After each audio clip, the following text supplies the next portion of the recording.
बंदी छोड़ सतगुरु रामपाल जी परमेश्वर जी की जय हो।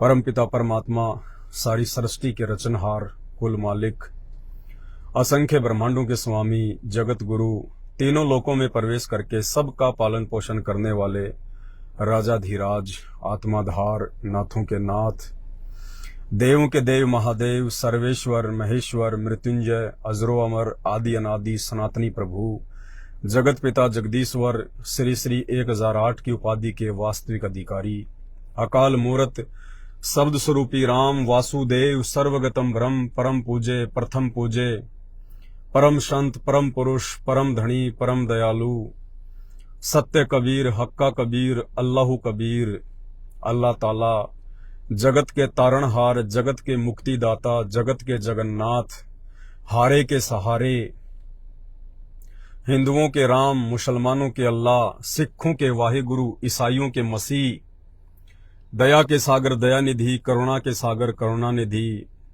स्वयंभू परिभू, असली लीलाधर, असली मर्यादा पुरुषोत्तम, दुख भंजन, कष्ट हरण, मंगल करण, संकट मोचन, सत्य नारायण, अविगत कबीर, आदि अनादि परमेश्वर, निर्विकार निर्विषम परमात्मा, संत श्रोमणी सतगुरु रामपाल जी परमेश्वर जी के चरण कमल में लाइव वीडियो देख रहे आप और हम सभी भाई बहनों का अनंत कोटि दंडवत प्रणाम। भाई और बहनों, आज के इस लाइव वीडियो में आपको दो बातें बताऊंगा। एक बात होगी जगत के लिए और एक बात होगी भगत के लिए। तो सबसे पहले आपको जगत से संबंधित बात बता देता हूं, उसके बाद में जो मेरे भगत भाई बहन हैं, जो परम पूज्य सतगुरु रामपाल जी परमेश्वर जी के शिष्य और शिष्याएं हैं, फिर उनका विश्वास बढ़ाने वाली एक बात बताएंगे। तो सबसे पहले देश और दुनिया के लिए वर्तमान में जो परिस्थितियां बन रही हैं वैश्विक स्तर पर, किसी से भी छुपी हुई नहीं है। पूरी दुनिया बारूद के ढेर पर बैठी है, कब चिंगारी लग जाए कोई भरोसा नहीं है। और ये बहुत जल्दी होने भी वाला है, क्योंकि इंसान ने प्रकृति के साथ में जो खिलवाड़ किया है, इंसानियत और मानवीयता के साथ में जो खिलवाड़ किया है, खामियाजा भी इंसान को ही भुगतना पड़ेगा। जो हैवानियत की हद पार की है, मांसाहार अपनाकर बेजुबान निर्दोष जानवरों का कत्ल करके, तो चुकाना भी इंसान को पड़ेगा। और समय भी आ गया है, वो ऐसी बात नहीं है, क्योंकि प्रकृति तो चुन चुन के अपना बदला लेती है। तो जो परिस्थितियां वर्तमान में बन रही हैं विश्व युद्ध की, धीरे धीरे पूरा विश्व दो खेमों में बढ़ता जा रहा है, और दूसरी तरफ प्रकृति की मार भी इंसान को साथ साथ झेलनी पड़ेगी। इंसान ने जो अपने खुद के पैर पे कुल्हाड़ी मारी है, भौतिकतावाद की आग में कूद के अपनी मनवांछित इच्छाओं की पूर्ति के लिए, उसका खामियाजा तो इंसान को वैश्विक युद्ध के रूप में भुगतना ही भुगतना पड़ेगा। शुरुआत हो चुकी है, अब इंसान बचने वाला नहीं है। कहीं जाके छुप जाना अब प्रकृति ढूंढ ढूंढ के निकालेगी, कोई नहीं बच पाएगा। और बचेगा कौन, वो भी आपको बताएंगे किस तरह के इंसान इस प्राकृतिक मार से बच सकते हैं।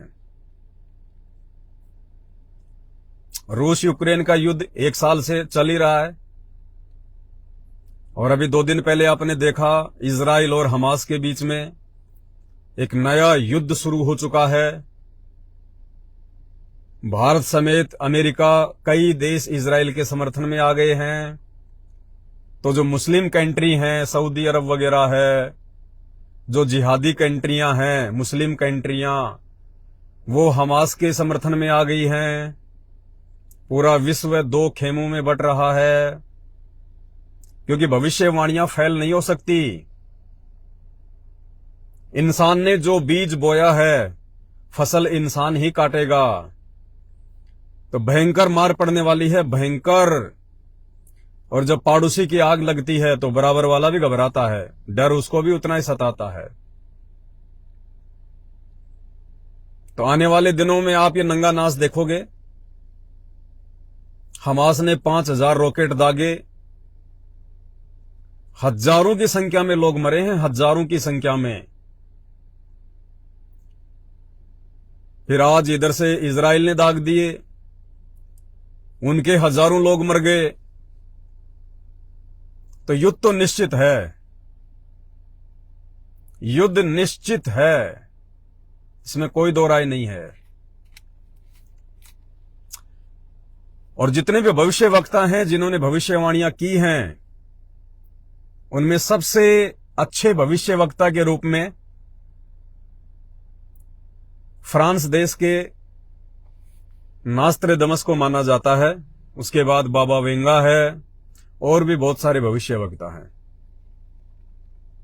ये भारत वाले तो फालतू में वैसे भोगते रहते हैं, इनका कोई लेना देना नहीं है। ये तो दूसरे की भविष्यवाणियों को कॉपी कर करके बोलते हैं, बाकी इनके पास अपनी कोई भी दिव्य दृष्टि नहीं है। तो नास्ट्रेडमस ने जो भविष्यवाणियां की हैं, और उन भविष्यवाणियों का समर्थन यदि नास्ट्रेडमस का बाप कर दे, हाँ जी, नास्ट्रेडमस का बाप, और नास्ट्रेडमस का ही नहीं, पूरी दुनिया का बाप, पूरे ब्रह्मांड का बाप, पूरी सृष्टि का पिता, यदि उनका समर्थन कर दे कि ऐसा होगा, तो उसके अलावा फिर सृष्टि में कोई दूसरा पुरुष नहीं है जो उन घटनाओं को टाल सके, उन घटनाओं को रोक सके। और मैं बात कर रहा हूं, ये ज्ञानगंगा पुस्तक आप मेरे हाथ में देख रहे हैं। आप में से 90% लोग तो जान गए होंगे, पहचान गए होंगे कि किस महापुरुष ने, किस आदि पुरुष ने ये पुस्तक लिखी होगी।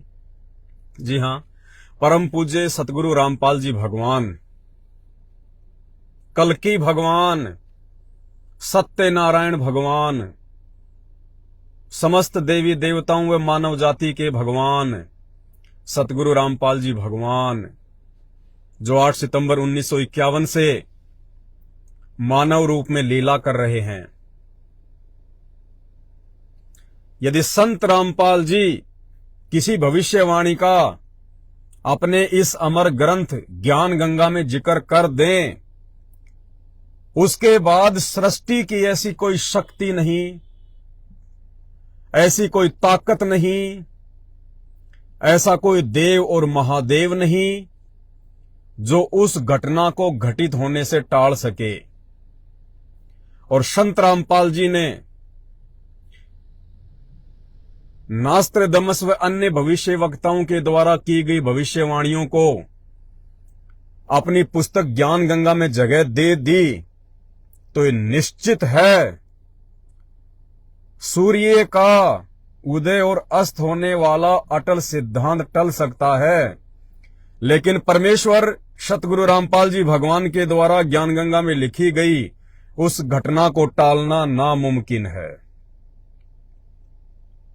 और बहुत सारे भविष्यवक्ताओं की भविष्यवाणियों को जो वर्तमान समय में घटित होनी है, भयंकर तांडव मचने वाला है, भयंकर विनाशकारी परिस्थितियों से देश और दुनिया को गुजरना है, प्राकृतिक तांडव मचने वाला है, अकाल पड़ेंगे, सूखे पड़ेंगे, भूकंप आएंगे, भयंकर महामारियां आएंगी, देश और दुनिया को अपनी औकात याद दिलाई जाएगी। अच्छे अच्छे मंत्री, महामंत्री, प्रधानमंत्री, राष्ट्रपति घुटने के बल आएंगे, क्योंकि जब धरती पे परमात्मा स्वयं प्रकट हो जाता है तो एक समय में केवल वो परमात्मा ही रहता है, सबका सरदार, सबका कैप्टन, सबका मास्टर, सबका गुरु, सबका मार्गदर्शक, फिर वो भगवान ही रहता है। बाकी सब उसके थल्ले थल्ले होते हैं। फिर चाहे वो अमेरिका का राष्ट्रपति हो, चाहे भारत का प्रधानमंत्री हो, सब उसके थल्ले थल्ले रहेंगे। और वो मसीहा, वो भगवान, वो अल्लाह, वो वाहे गुरु स्वयं सतगुरु रामपाल जी परमेश्वर है। 2028 तक पूरी दुनिया इन्हें अपने इष्ट देव के रूप में स्वीकार करेगी, पूरी दुनिया। और उस मसीहा ने जो इस पवित्र पुस्तक ज्ञान गंगा में लिख दिया, और ये कोई सामान्य पुस्तक नहीं है ज्ञान गंगा, ये चारों वेदों से ज्यादा विश्वसनीय पुस्तक है, गीता जी से ज्यादा विश्वसनीय पुस्तक है, बाइबल से ज्यादा विश्वसनीय पुस्तक है, कुरान से ज्यादा विश्वसनीय पुस्तक है, गुरु ग्रंथ साहिब से कई गुना अधिक विश्वसनीय पुस्तक है ज्ञान गंगा। क्योंकि इसको स्वयं उस परमेश्वर ने अपने कर कमलों से लिखा है। और उन्होंने किन किन भविष्य वक्ताओं की भविष्यवाणियों का अपनी इस पुस्तक में समावेश किया है, अगर आपके पास उपलब्ध है तो पेज नंबर 157 खोल के देख लीजिएगा। संत रामपाल जी महाराज के समर्थन में अन्य भविष्य वक्ताओं की भविष्यवाणियां, 4-5 भविष्य वक्ता हैं, उनकी भविष्यवाणियों को संत रामपाल जी ने अपने इस पवित्र अमर ग्रंथ में जगह दी है। यानी डेफिनेटली वो घटनाएं घटेंगी। दुनिया की तो छोड़िए, ब्रह्मांड की कोई शक्ति उन घटनाओं को घटित होने से नहीं रोक सकती। ध्यान से सुनिएगा। नंबर 1, इंग्लैंड के ज्योतिषी कीरो ने सन 1925 में लिखी पुस्तक में भविष्यवाणी की है, 20वीं सदी अर्थात सन 2000 के उत्तरार्ध में, यानी सन 2000 के बाद, सन 1950 के पश्चात उत्पन्न संत, यानी 8 सितंबर 1951 में संत रामपाल जी भगवान धरती पे प्रकट हुए। ये उसी का समर्थन कर रहे हैं कि सन 1950 के पश्चात उत्पन्न संत की विश्व में एक नई सभ्यता लाएगा जो संपूर्ण विश्व में फैल जाएगी। यानी वो संत एक आध्यात्मिक जागृति को जन्म देगा जो पूरे संसार में फैल जाएगी। यानी उनका आध्यात्मिक ज्ञान पूरे जगत में फैलेगा। भारत का वह एक व्यक्ति सारे संसार में ज्ञान क्रांति ला देगा। भारत का वह एक व्यक्ति सारे संसार में ज्ञान क्रांति ला देगा। नंबर 2, भविष्य वक्ता श्री वेजिलेटिन के अनुसार 20वीं सदी के उत्तरार्ध में, यानी 1950 के बाद, विश्व में आपसी प्रेम का अभाव, मानवता का हास, माया संग्रह की दौड़, लूट एवं राजनेताओं का अन्यायी हो जाना आदि आदि बहुत से उत्पाद देखने को मिलेंगे। आप सब देख भी रहे हैं।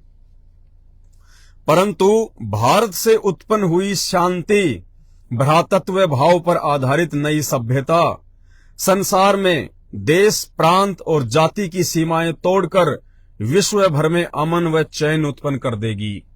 यानी संत रामपाल जी परमेश्वर की तरफ स्पष्ट रूप से इशारा है कि वो जो अमर ज्ञान इस देश और दुनिया को देंगे, उस ज्ञान को उनके अनुयायी ग्रहण करके अपने जीवन में लागू करके जाति, पाति, धर्म, इन सब बेड़ियों को तोड़ देंगे और पूरे विश्व में एक बार फिर से भाईचारा और चैनो अमन होगा।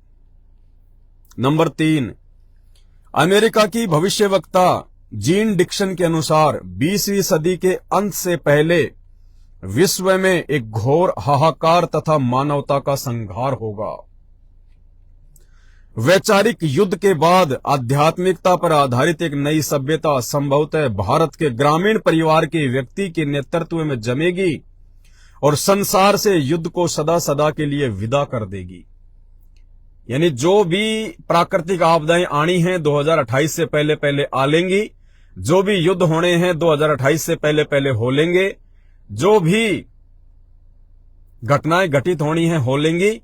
उसके बाद भारत का वह व्यक्ति, क्योंकि भविष्य वक्ता केवल इतना ही देख सकते हैं, इतना ही जान सकते हैं, तो ये परमेश्वर रामपाल जी को एक व्यक्ति के रूप में परिभाषित कर रहे हैं, क्योंकि इनको भगवान की परिभाषा का नहीं पता। जब आज ही लोगों को नहीं पता तो इनको बेचारे को कहां से मालूम हो जाएगा। इनको जितनी भगवान ने सद्बुद्धि दी उतना ये काम करते हैं। तो ये कह रहे हैं जो भी घटनाएं घटित होनी होंगी वो हो लेंगी। उसके बाद भारत का एक व्यक्ति जो आध्यात्मिक क्रांति लाएगा, जो पूरे विश्व में छाएगा, उसके बाद पूरे विश्व में शांति होगी, चैनो अमन होगा, और उसके बाद हजारों वर्षों तक युद्ध सदा सदा के लिए टल जाएंगे। यानी उसके बाद फिर दुनिया में कोई लड़ाई झगड़ा, कोई युद्ध नहीं होगा, क्योंकि कलयुग में सतयुग आएगा, सतयुग जैसा माहौल होगा। और संत रामपाल जी का ज्ञान और उनकी शिक्षा, जब आप उनके प्रवचन सुनेंगे, आप उनके सत्संग सुनेंगे, तो आपको पता चलेगा कि संत रामपाल जी का ज्ञान लेने के बाद, उनके नियम फॉलो करने के बाद इंसान चींटी तक को नहीं सता सकता। किसी दूसरे व्यक्ति को सताने और मारने की तो बात कोसों दूर है। नंबर 4, अमेरिका के श्री एंडरसन के अनुसार 20वीं सदी के अंत से पहले या 21वीं सदी के प्रथम दशक में विश्व में सभ्यता का नंगा तांडव होगा। यानी जो वर्तमान समय चल रहा है ना, इसके लिए इशारा कर रहे हैं कि पूरे विश्व में सभ्यता का नंगा तांडव होगा। देख रहे हो ना आप, शहरों में, समुद्री इलाकों में, जो ये पर्यटक स्थल है, यहाँ पे कैसे बिकनी में लड़कियां घूम रही हैं, कोई शर्म नहीं, कोई लोकलाज नहीं, नंगी होके घूम रही है वहां पे, फैशन के नाम पे, सभ्यता के नाम पे। इस बीच भारत के एक देहात का एक धार्मिक व्यक्ति, यानी परमेश्वर रामपाल जी के ऊपर स्पष्ट संकेत, इस बीच भारत के एक देहात का एक धार्मिक व्यक्ति, एक मानव, एक भाषा और झंडा की रूपरेखा का संविधान बनाकर, यानी एक भाषा होगी, एक झंडा होगा। भाषा का मतलब उनका ज्ञान, यानी पूरे विश्व में संत रामपाल जी का ही तत्व ज्ञान होगा। यहां पे भाषा का मतलब है उनका ज्ञान, तत्व ज्ञान पूरे विश्व में होगा। और झंडा, झंडे का मतलब होता है एक छत्र राज्य, यानी केवल उन्हीं का साम्राज्य होगा पूरे विश्व पर, उन्हीं का ज्ञान होगा, वही पूरी दुनिया के सरदार होंगे। एक भाषा और झंडा की रूपरेखा का संविधान बनाकर संसार को सदाचार, उदारता, मानवीय सेवा एवं प्यार का सबक देगा। यह मसीहा सन 1999 तक विश्व में आगे आने वाले हजारों वर्षों के लिए धर्म व सुख शांति भर देगा। यानी वह मसीहा, वो परमात्मा, वो भगवान, वो अल्लाह आने वाले 1000 वर्ष के लिए पूरे विश्व में शांति और भाईचारे की भावना भर देगा। कलयुग में सतयुग जैसा माहौल पैदा कर देगा, अपनी शक्ति से, अपनी सामर्थ्य से, अपने ज्ञान से और अपने सदाचारी अनुयायियों के माध्यम से। नंबर 5, हॉलैंड के भविष्य दृष्टा श्री गेरार्ड क्राइसे के अनुसार 20वीं सदी के अंत से पहले या 21वीं सदी के प्रथम दशक में भयंकर युद्ध के कारण कई देशों का अस्तित्व ही मिट जाएगा। ये वर्तमान समय की भविष्यवाणी है। 2028 तक विश्व में से कई देशों का, जो छोटे छोटे देश है ना, उनका तो अस्तित्व ही समाप्त हो जाएगा विश्व युद्ध के कारण। परंतु भारत का एक महापुरुष संपूर्ण विश्व को मानवता के एक सूत्र में बांध देगा। वह हिंसा, फूट, दुराचार, कपट आदि संसार से सदा के लिए मिटा देगा 2028 के बाद। और 2028 से पहले ये प्राकृतिक मार तो दुनिया को झेलनी है। विनाशक परिस्थितियों का सामना तो करना ही करना पड़ेगा, क्योंकि जो दुष्ट व्यक्ति होंगे, जो दुराचारी होंगे, जो अधार्मिक होंगे, पापी होंगे, जो नास्तिक टाइप के व्यक्ति होंगे, उनका तो खात्मा निश्चित है। नंबर 6, अमेरिका के भविष्य वक्ता श्री चार्ल्स क्लार्क के अनुसार 20वीं सदी के अंत से पहले एक देश विज्ञान की उन्नति में सब देशों को पछाड़ देगा, अमेरिका। परंतु भारत की प्रतिष्ठा विशेषकर इसके धर्म और दर्शन से होगी, जिसे पूरा विश्व अपना लेगा। यह धार्मिक क्रांति 21वीं सदी के प्रथम दशक में संपूर्ण विश्व को प्रभावित करेगी और मानवता को आध्यात्मिकता पर विवश कर देगी। यानी मसीहा सतगुरु रामपाल जी परमेश्वर जी का अमृत ज्ञान पूरे विश्व को सोचने समझने पर विवश कर देगा। नंबर 7, हंगरी की महिला ज्योतिषी बोरिस्का के अनुसार सन 2000 ईस्वी से पहले उग्र परिस्थितियां, हत्या और लूटमार के बीच ही मानवीय सद्गुणों का विकास एवं भारतीय फरिश्ते के द्वारा भौतिकतावाद से सफल संघर्ष के फलस्वरूप होगा, जो चिरस्थायी रहेगा। इस आध्यात्मिक व्यक्ति के बड़ी संख्या में छोटे छोटे लोग ही अनुयायी बनकर भौतिकतावाद को आध्यात्मिकता में बदल देंगे। यानी संत रामपाल जी भगवान के ज्ञान आधार से, उनकी शिक्षाओं पे चलते हुए, उनके फॉलोवर इस भौतिकतावाद की आग में ना पड़कर सामान्य जीवन जीते हुए, सामान्य विचारों के साथ में चलते हुए, ऊंची सोच को आधारित बनाकर चलते हुए पूरे विश्व में धीरे धीरे धीरे धीरे संत रामपाल जी के ज्ञान का डंका बजा देंगे। नंबर 8, फ्रांस के डॉक्टर जूल वर्न के अनुसार सन 1990 के बाद यूरोपीय देश भारत की धार्मिक सभ्यता की ओर तेजी से झुकेंगे। सन 2000 तक विश्व की आबादी 640 करोड़ के आसपास होगी। देखो भविष्यवाणियां हैं ये आज से सैकड़ों वर्ष पहले की गई थी। और क्या कहा था इन्होंने कि सन 2000 तक विश्व की आबादी 640 करोड़ के आसपास होगी, और बिल्कुल साढ़े 6 करोड़ के 6.5 करोड़ के आसपास, सॉरी 650 करोड़ के आसपास, यानी 6.5 अरब के आसपास सन 2000 में भारत की पूरे विश्व की जनसंख्या थी। भारत से उठी ज्ञान की क्रांति नास्तिकता का नाश करके आंधी तूफान की तरह संपूर्ण विश्व को ढक लेगी। उस भारतीय महान आध्यात्मिक व्यक्ति के अनुयायी देखते देखते एक संस्था के रूप में आत्म शक्ति से संपूर्ण विश्व पर प्रभाव जमा लेंगे। और नंबर 9 और 10 महत्वपूर्ण है, ध्यान से सुनना। 10 नंबर की जो भविष्यवाणी है वो भारत के ऊपर है। 9 नंबर, फ्रांस के नास्त्रेदमस के अनुसार विश्व भर में सैनिक क्रांतियों के बाद थोड़े से ही अच्छे लोग संसार को अच्छा बनाएंगे। यानी नास्त्रेदमस के अनुसार विश्व में जगह जगह जो सैनिक क्रांतियां होंगी, यानी जो विश्व युद्ध होंगे, देश आपस में लड़ेंगे, झगड़ेंगे सीमाओं के लिए, कोई वीटो पावर के लिए, कोई हथियारों के लिए, कोई पदार्थों के लिए, कोई तेल के लिए। तो क्या कह रहे हैं, फ्रांस के नास्त्रेदमस के अनुसार विश्व भर में सैनिक क्रांतियों के बाद थोड़े से ही अच्छे लोग संसार को अच्छा बनाएंगे। यानी सन 2028 से पहले पहले जितने भी कुकर्मी, अधर्मी और पापी इंसान हैं, उनका प्राकृतिक मार से और वैश्विक युद्ध से खात्मा हो लेगा। और उसके बाद थोड़े से ही लोग पूरे विश्व को अच्छा बनाएंगे। यानी उसके बाद धार्मिक व्यक्ति बचेंगे, अच्छे व्यक्ति बचेंगे। उनमें से 90% संत रामपाल जी की शरण में होंगे, और उन्हीं व्यक्तियों के माध्यम से फिर आगे पूरे विश्व को सतयुग में बदला जाएगा। कोई किसी को दुखी करने वाला नहीं होगा, कोई किसी को परेशान करने वाला नहीं होगा, बेवजह कोई किसी की संपत्ति नहीं हड़पेगा, कोई किसी की माँ बहन बेटे के ऊपर बुरी नजर नहीं डालेगा। सब अपने अपने हिस्से का खाएंगे। अमीरी गरीबी का भेद समाप्त कर दिया जाएगा, जात पात का भेद समाप्त कर दिया जाएगा संत रामपाल जी भगवान के ज्ञान से। जिनका महान धर्मनिष्ठ विश्व विख्यात नेता 20वीं सदी के अंत और 21वीं सदी की शुरुआत में किसी पूर्वी देश से जन्म लेकर भ्रातृवर्ती का सौजन्यता द्वारा सारे विश्व को एकता के सूत्र में बांध देगा। संत रामपाल जी भगवान पे संकेत। नास्त्रेदमस शतक 1 श्लोक 50 में प्रमाणित कर रहा है। ये उसकी पुस्तक का है, शतक 1 और श्लोक 50। 3 ओर से सागर से घिरे द्वीप में उस महान संत का जन्म होगा। यानी वो महान संत, वो परमात्मा, वो परमेश्वर एक मानव रूप में, एक व्यक्ति के रूप में 8 सितंबर 1951 को भारत में प्रकट होगा। उस समय उस तत्व ज्ञान के अभाव से अंधेरा होगा।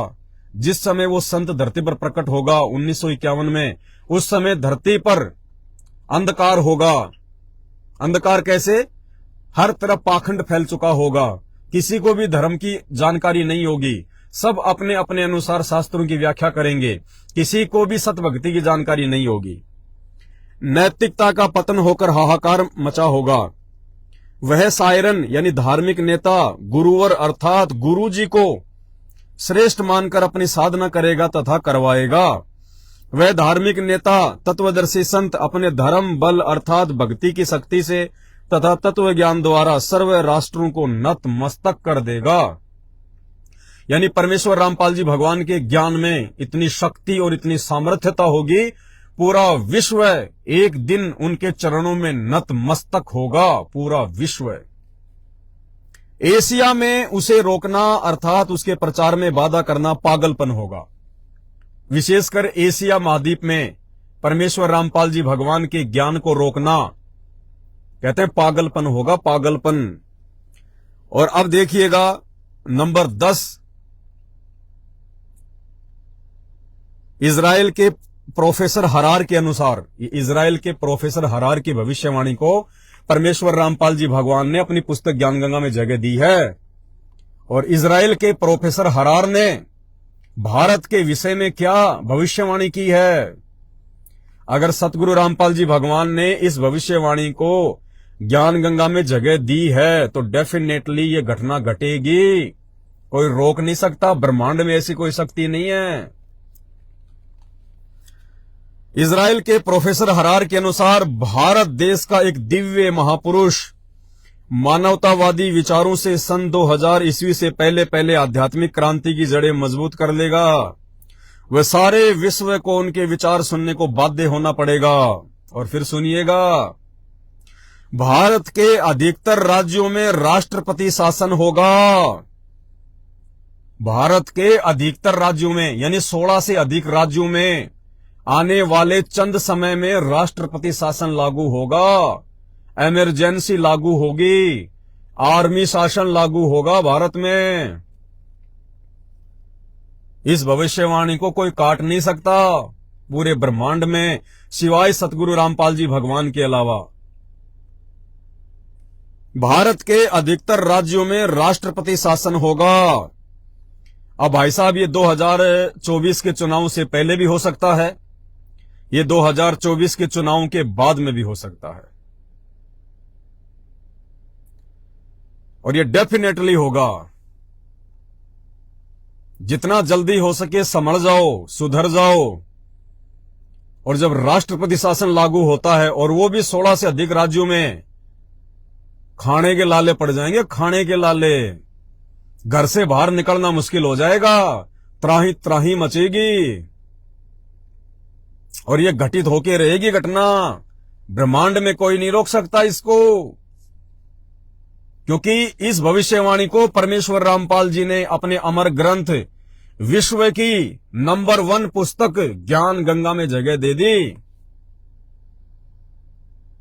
भारत के अधिकतर राज्यों में राष्ट्रपति शासन होगा, पर बाद में नेतृत्व धर्मनिष्ठ वीर लोगों पर होगा जो एक धार्मिक संगठन के आश्रित होंगे। इमरजेंसी तो लग जाएगी भारत में, राष्ट्रपति शासन भी लागू हो जाएगा, त्राई त्राई भी मचेगी, गृह युद्ध भी होगा, लेकिन उसकी समाप्ति कैसे होगी ये राजनेता नहीं कर पाएंगे, भारत के राजनेता नहीं कर पाएंगे। उसके बाद में उन परिस्थितियों को शांत वो करेंगे जो संत रामपाल जी के फॉलोवर होंगे, जो संत रामपाल जी के अनुयायी होंगे, जो उनके वचनों पर चल रहे होंगे। वही लोग उन परिस्थितियों में सुधार करेंगे। दूसरी कोई औकात, कोई शक्ति ब्रह्मांड में नहीं है जो भारत में लगने वाली, भारत में लागू होने वाले राष्ट्रपति शासन को, इमरजेंसी को फिर कोई समाप्त कर दे। क्योंकि परिस्थितियां इतनी भयंकर हो जाएंगी, इतनी डरावनी होंगी, इतनी भयानक होंगी, जो लोग राष्ट्रपति शासन लागू करेंगे वो भी छोड़ छाड़ के भाग जाएंगे। उसके बाद भारत में उन उग्र परिस्थितियों को संत रामपाल जी भगवान के भगत, संत रामपाल जी परमेश्वर जी के भगत शांत करेंगे, और कोई दूसरा नहीं होगा। बहुत भयंकर तबाही मचने वाली है। ये भविष्यवाणियां आज से 400 साल पहले, 500 साल पहले मनोरंजन के लिए नहीं लिखी गई, और परमेश्वर रामपाल जी ने जिन भविष्य वक्ताओं की भविष्यवाणियों को अपनी पुस्तक ज्ञान गंगा में जगह दे दी, इस ब्रह्मांड में ऐसी कोई शक्ति नहीं है। ब्रह्मा विष्णु महेश दुर्गा काल तो बहुत छोटी चीज है, ब्रह्मांड में ऐसी कोई शक्ति नहीं है जो इन घटनाओं को घटित होने से रोक सके। ये डेफिनेटली होगा। भारत के अधिकतर राज्यों में यानी 16 से अधिक राज्यों में राष्ट्रपति शासन लागू होगा बहुत जल्दी। वो चाहे 2024 के चुनाव से पहले हो जाए या फिर 24 के चुनाव के बाद में हो जाए। और ये सारी घटनाएं 2028 से पहले पहले घटित होनी है।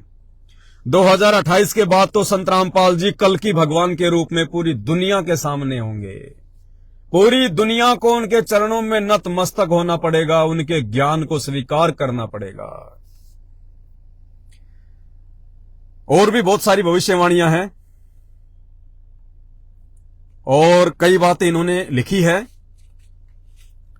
एक दास ने आज से 5-7 दिन पहले बाइबल के ऊपर एक वीडियो बनाया था। बाइबल में न्याय के दिन मती नाम का कोई चैप्टर है, उसमें लिखा हुआ है कि जब वो मसीहा दुनिया के सामने प्रकट होगा संत रामपाल जी के विषय में, उस समय भारत की कैसी परिस्थितियां होंगी, पूरे विश्व की कैसी परिस्थितियां होंगी, कितनी भयानक और डरावनी परिस्थितियां होंगी। यानी चारों तरफ युद्ध का माहौल होगा, लड़ाई झगड़े होंगे, अकाल पड़ेंगे, सूखे पड़ेंगे, महामारियां फैलेंगी। गर्भवती औरत भी, यानी जिस औरत के गोद में बच्चा है छोटा, वो औरत उस बच्चे को फेंक के खुद अपनी जान बचाने को दौड़ेगी। ऐसी परिस्थितियां पैदा होंगी 28 से पहले पहले। जब ये परिस्थितियां पैदा होनी शुरू हो जाएं तो समझ लेना वो मसीहा, वो कल्कि भगवान संत रामपाल जी परमेश्वर अब पूरी दुनिया के सामने निकल के आने वाला है। और उसमें लिखा था फिर नीचे यीशु मसीह के द्वारा कि सूर्य का अस्त होना और उदय होना जो उसका अटल सिद्धांत है वो फैल हो सकता है, लेकिन मेरी बातें फैल नहीं हो सकती। ईसा मसीह की उसी बात का समर्थन संत रामपाल जी ने अपनी इस पुस्तक में किया है, ज्ञान गंगा में। यानी बाइबल की जो भविष्यवाणी मुझ पवनदास के द्वारा आज से 5-7 दिन पहले की गई थी भाई और बहनों, उसमें से सुई की नोक जितना भी इधर उधर नहीं होगा। वो भयंकर तांडव, भयंकर परिस्थितियां देश दुनिया में मचेंगी, ऐसा ही होगा। क्यों?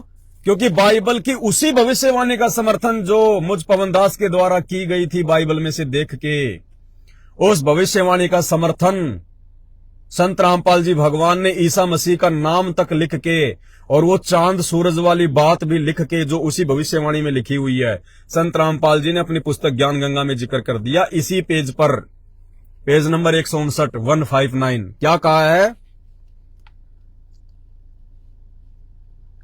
जो महापुरुष हजारों कष्टों को सहन कर अपनी तपस्या पर सत्य पर अडिग रहता है, उसकी बात असत्य नहीं हो सकती। सत्य पर अडिग रहते हुए ईसा मसीह ने अपने शरीर में कीलों की भयंकर पीड़ा को झेला। सुकरात ने जहर का प्याला पिया। श्री राम तथा श्री कृष्ण जी को भी यातनाओं का शिकार होना पड़ा। अब देखिए ध्यान से, वो बाइबल वाली भविष्यवाणी का समर्थन कर रहे हैं संत रामपाल जी। ईसा मसीह ने कहा था कि पृथ्वी और आकाश टल सकते हैं, सूर्य का अटल सिद्धांत है उदय अस्त, वो भी निरस्त हो सकता है, लेकिन मेरी बातें कभी झूठी नहीं हो सकती। कौन सी बातें? वही बातें जिन बातों का इस दास ने बाइबल में से वीडियो बनाया था, उन भविष्यवाणियों का कि उस संत रामपाल जी भगवान के हिसार जेल से बाहर आने से पहले कैसी कैसी विकट परिस्थितियां देश और दुनिया में पैदा होंगी। उसी भविष्यवाणी में ये सूर्य और चांद वाली बात भी ईसा मसीह के द्वारा लिखी गई है। और सेम उसी बात का, उसी भविष्यवाणी का संत रामपाल जी ने अपने अमर ग्रंथ ज्ञान गंगा में पेज नंबर 159 पर जिक्र कर दिया। तो डेफिनेटली ऐसा ही होगा, कोई माइका लाल इसको रोक नहीं सकता। चारों तरफ युद्ध का माहौल, विश्व युद्ध, भूकंप आएंगे, अकाल पड़ेगा, सूखा पड़ेगा, अनाज के लिए लोग त्राही त्राही करेंगे। बहुत थोड़ी जनसंख्या रह जाएगी पूरी दुनिया की, बहुत थोड़ी। ये डेफिनेटली होना है। अभी भी विनती करता हूं, प्रार्थना कर रहा हूं, आप लोगों को बार बार सन 2028 तक का जो टारगेट दिया जा रहा है, इस चीज को थोड़ा सीरियस ले लो, ये मजाक की बातें नहीं है दुनिया वालों। ऐसा ही होगा, ऐसा ही तांडव मचेगा। नास्ट्रेडमस बोलता हम नहीं मानते, बाबा वेंगा बोलती हम नहीं मानते, प्रोफेसर हरारे बोलते हम नहीं मानते, लेकिन सृष्टि के उत्पत्ति करता परमेश्वर ने, जो आज वर्तमान में आप और हमारी तरह के इंसान रूप में धरती पे प्रकट है, संत रामपाल जी के रूप में, यदि उन्होंने उन भविष्यवाणियों का अपनी पुस्तक में जिक्र कर दिया तो डेफिनेटली होगा। ब्रह्मांड में कोई शक्ति नहीं है जो रोक दे, जो टाल दे। इसलिए कह रहा हूं 2028 से पहले पहले अगर बचना है, अपने परिवार को बचाना है, कलयुग में सतयुग का मुंह देखना है, तो संत रामपाल जी परमेश्वर जी के सत्संग सुनना शुरू कर दो। अपने घर पे सत्संग सुनना शुरू कर दो, उनके अनुसार अपना जीवन जीना शुरू कर दो, उनके वचनों पे चलना शुरू कर दो। क्योंकि ये संत रामपाल जी कोई सामान्य व्यक्ति नहीं है, सामान्य पुरुष नहीं है। इन्हें जेल में देखने की भूल मत करो। ये वही है जिसे ईसाई अपना मसीह कह रहे हैं। दुनिया जिसको कल की भगवान के नाम से यूट्यूब पे ढूंढ रही है, मुसलमान जिसकी मस्जिदों में नमाज अदा करते हैं अल्लाह, वाहे गुरु, सिख भाई गुरुद्वारों में जिसे वाहे गुरु के नाम से पुकारते हैं, वो वाहे गुरु धरती पे आज संत रामपाल जी के रूप में प्रकट है। हिंदू जिसे अपना भगवान कहते हैं, परमात्मा कहते हैं, परमेश्वर कहते हैं, वो संत रामपाल जी ही है।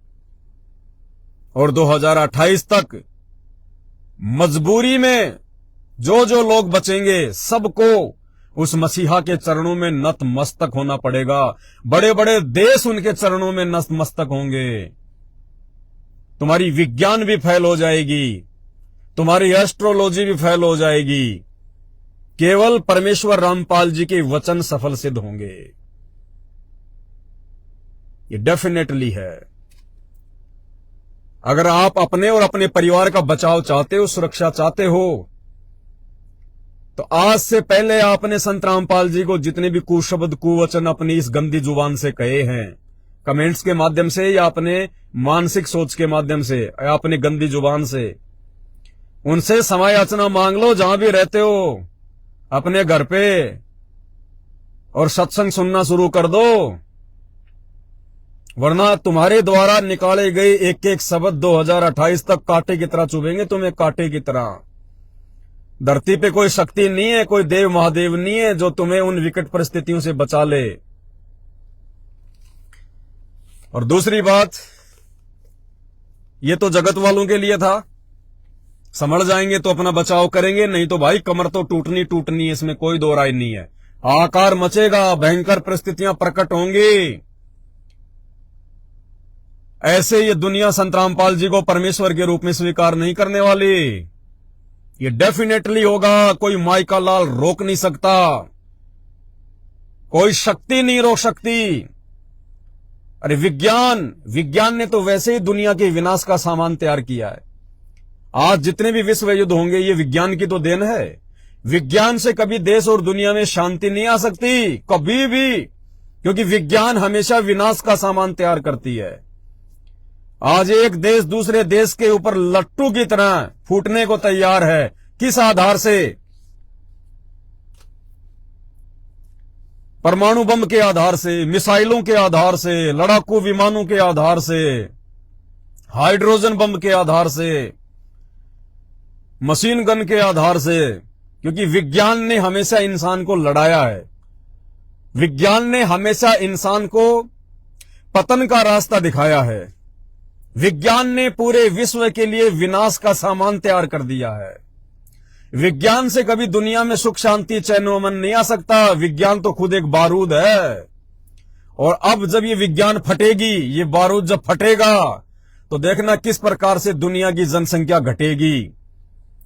और भविष्य मालिका के अनुसार पूरे विश्व की 70% आबादी का सत्यानाश होना है। 70% आबादी का, और डेफिनेटली होना भी है। संत रामपाल जी भी नहीं रोकेंगे, क्योंकि संत रामपाल जी चाहते हैं कि जो गंदगी है वो साफ हो जाए। मिट जाए, ताकि अच्छे लोगों के साथ में मैं इस कलयुग को सतयुग बनाऊं, दोबारा से यहां पे एक अच्छा समय लेके आऊं, तो डेफिनेटली होना है। अब देखना यह है कि समझदार कितने व्यक्ति होंगे जो उन विकट परिस्थितियों के पैदा होने से पहले पहले संत रामपाल जी के सत्संग सुनना शुरू कर देते हैं और अपने परिवार के बचाव का रास्ता ढूंढ लेते हैं। वरना भाई मौत सिर पर बैठी है, चाहे तुम किसी की पूजा कर रहे हो, किसी की धूपबत्ती अगरबत्ती स्वामणी पैदल यात्रा कावड़ कुछ भी, किसी भी देश का कोई भी व्यक्ति जो भी साधना कर रहा है, सब के सब काल पूजा है, काल पूजा। एकमात्र रक्षक पूरी दुनिया का यदि कोई है तो संत रामपाल जी है। तो ये तो जगत वालों के लिए एक चेतावनी थी। जो समझदार होगा वो तो इसको सीरियस ले लेगा और अपने आत्म कल्याण के लिए, अपने परिवार के बचाव के लिए संत रामपाल जी भगवान के प्रवचन सुनना शुरू कर देगा। और जो मूर्ख प्राणी है वो भाई अपनी कब्र खुद ही खोद लेगा और उल्टा सीधा बोल के। अब जो मेरे भगत भाई बहन हैं, जो परमेश्वर रामपाल जी भगवान के सत्संग व उनके ज्ञान आधार से उनके भगत हैं, उनके फॉलोवर हैं, जो परमात्मा को पहचान चुके हैं, जान चुके हैं, उनकी शरण में आके या संकल्प लेकर अपनी भक्ति कर रहे हैं, अपने मानव जीवन को सफलता की ओर लेके जा रहे हैं। अब उन सभी भगत भाई बहनों के लिए छोटा सा संदेशा। भाई और बहनों, आप सबको पता है 1-1.5 महीने पहले 8 सितंबर 2023 को हमारे परमपिता परमेश्वर सतगुरु रामपाल जी भगवान का प्रकट दिवस था। और प्रकट दिवस पर हमने उनके लिए एक बेड लगाया था, उनके विश्राम के लिए।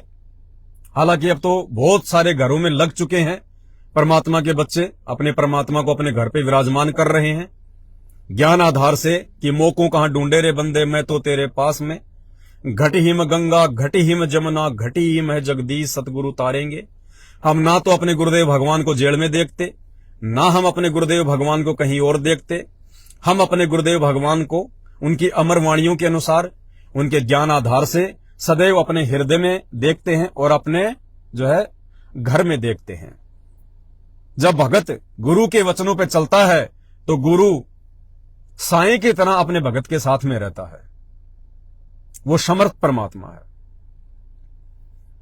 तो 8 सितंबर को हमने परमेश्वर के लिए बेड लगाया और हम एक एसी भी लेके आए थे। हमने वो एसी भी लगाई, 2 टन की एसी लाए थे, 2 टन की हैवी एसी आती है।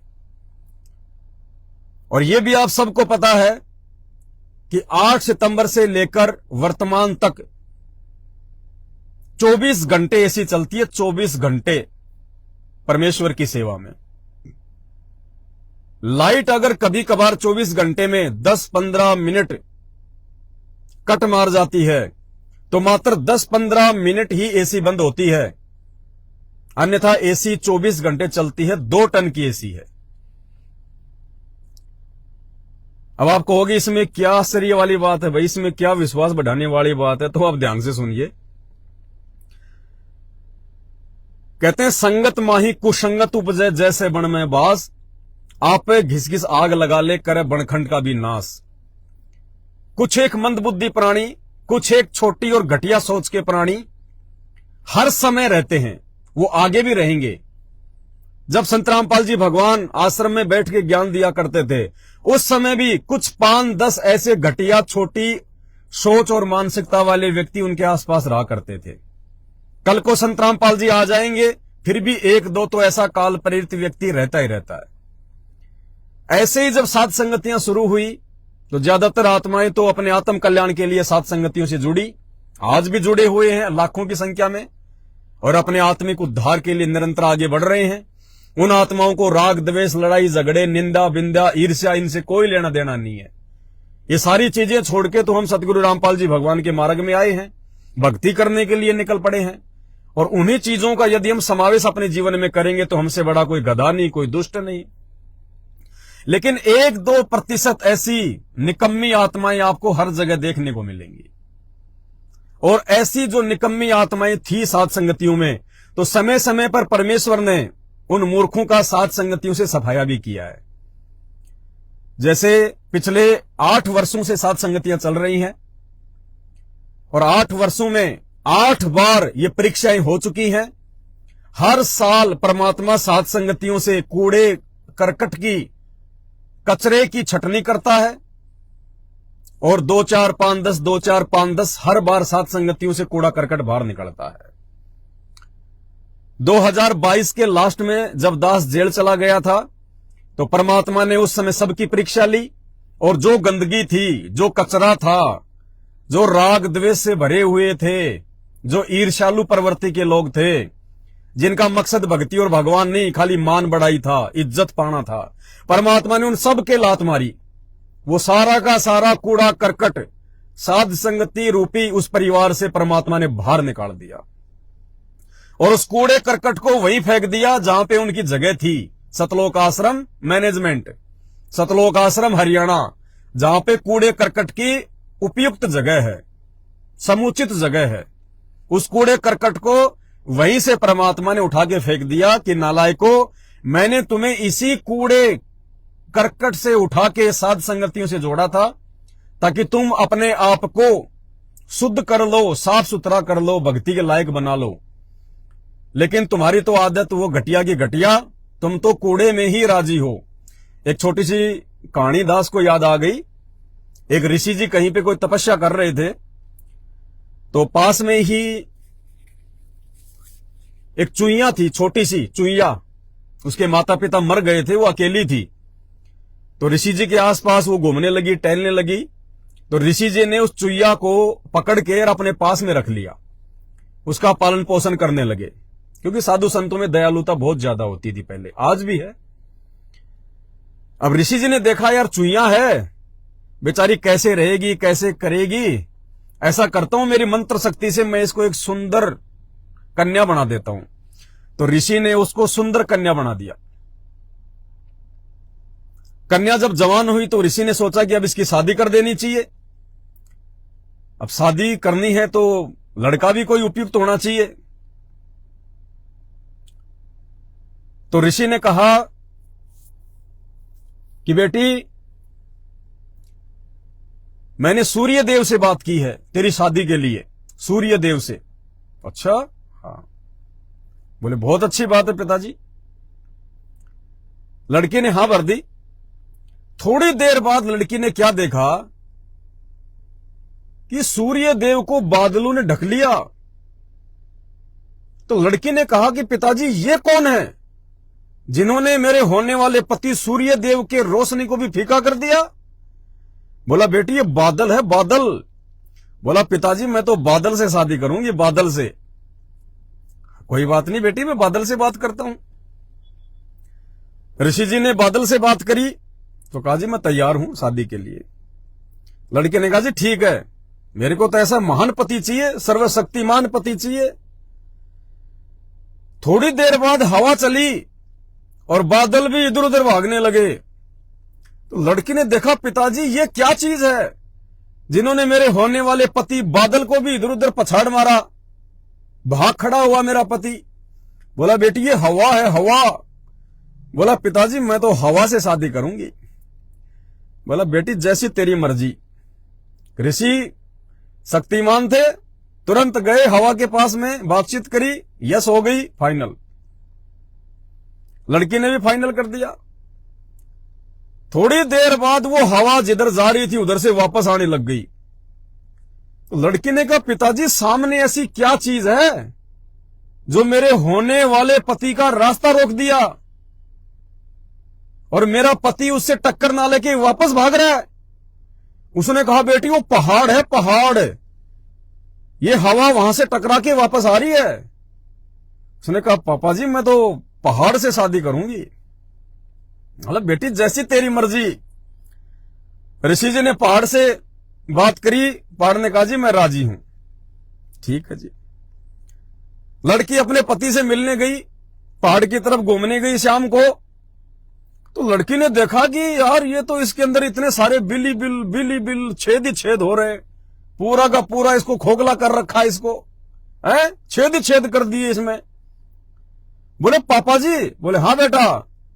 बोले वो कौन है जिसने मैंने होने वाले पति के अंदर छेद ही छेद कर दिए, इतने सारे होल कर दिए, मिट्टी निकाल दी उसके अंदर से। बोला बेटी वो चूहे हैं, चूहे। बोला पिताजी मैं तो चूहे से शादी करूंगी। बोला बेटी तू पहले चूही आई थी और तेरी चूहे से शादी होगी बेटी, चल तथास्तु। उसी समय ऋषि ने उसको वापस लड़की से चूहिया बना दिया और पकड़ के एक चूहा उनकी शादी कर दी। तो भाई और बहनों, परमात्मा ने जो व्यक्ति, जो अच्छी आत्माएं थी, उनको परमात्मा ने वो गंदगी रूपी सतलोक आश्रम मैनेजमेंट हरियाणा से निकाल के साथ संगति से जोड़ के एक इंसान बनाया था, एक भगत बनाया था कि ये मेरी अच्छी आत्माएं हैं, उधर रहेंगी, ये भटकेंगी, काल इनको दबोच ले जाएगा, अपना जीवन बर्बाद करेंगी, क्यों ना इन आत्माओं को मैं एक मौका दे दूं। तो परमात्मा ने उन चूहों को एक मौका दिया था साथ संगति से जोड़ के। वो कचरा परमात्मा ने उधर से उठा के साथ संगति रूपी इस मशीन में लाके डाला था कि हो सकता है इसकी कोई अच्छी चीज बन जाए। लेकिन कचरा तो कचरा, कचरा कहां से बताओ अमृत बनने को तैयार हो जाएगा। तो वो कचरा जब नहीं अपने आप में उसने सुधार किया, तो परमात्मा ने वापस उस कचरे को सन 2022 के लास्ट में उठा के सैकड़ों की संख्या में वो कचरे को वापस उसी जो है वो कचरे में फेंक दिया सतलोक आश्रम मैनेजमेंट वाले आश्रमों में कि जाओ बेटा तुम्हारी जगह वो ही है। तो समय समय पे परमात्मा छटनी करता रहता है, आगे भी परमात्मा छटनी करता रहेगा। 8 साल से लोगों ने बहुत कोशिश कर ली सात संगतियों को तोड़ने की, मुझदास को तोड़ने की, लेकिन उनकी पार नहीं बसाई और ना बसाएगी, क्योंकि मुझ पवन दास को सारी सृष्टि के रचयिता सर्वशक्तिमान परमात्मा सतगुरु रामपाल जी भगवान ने अपना आशीर्वाद देके खड़ा किया है।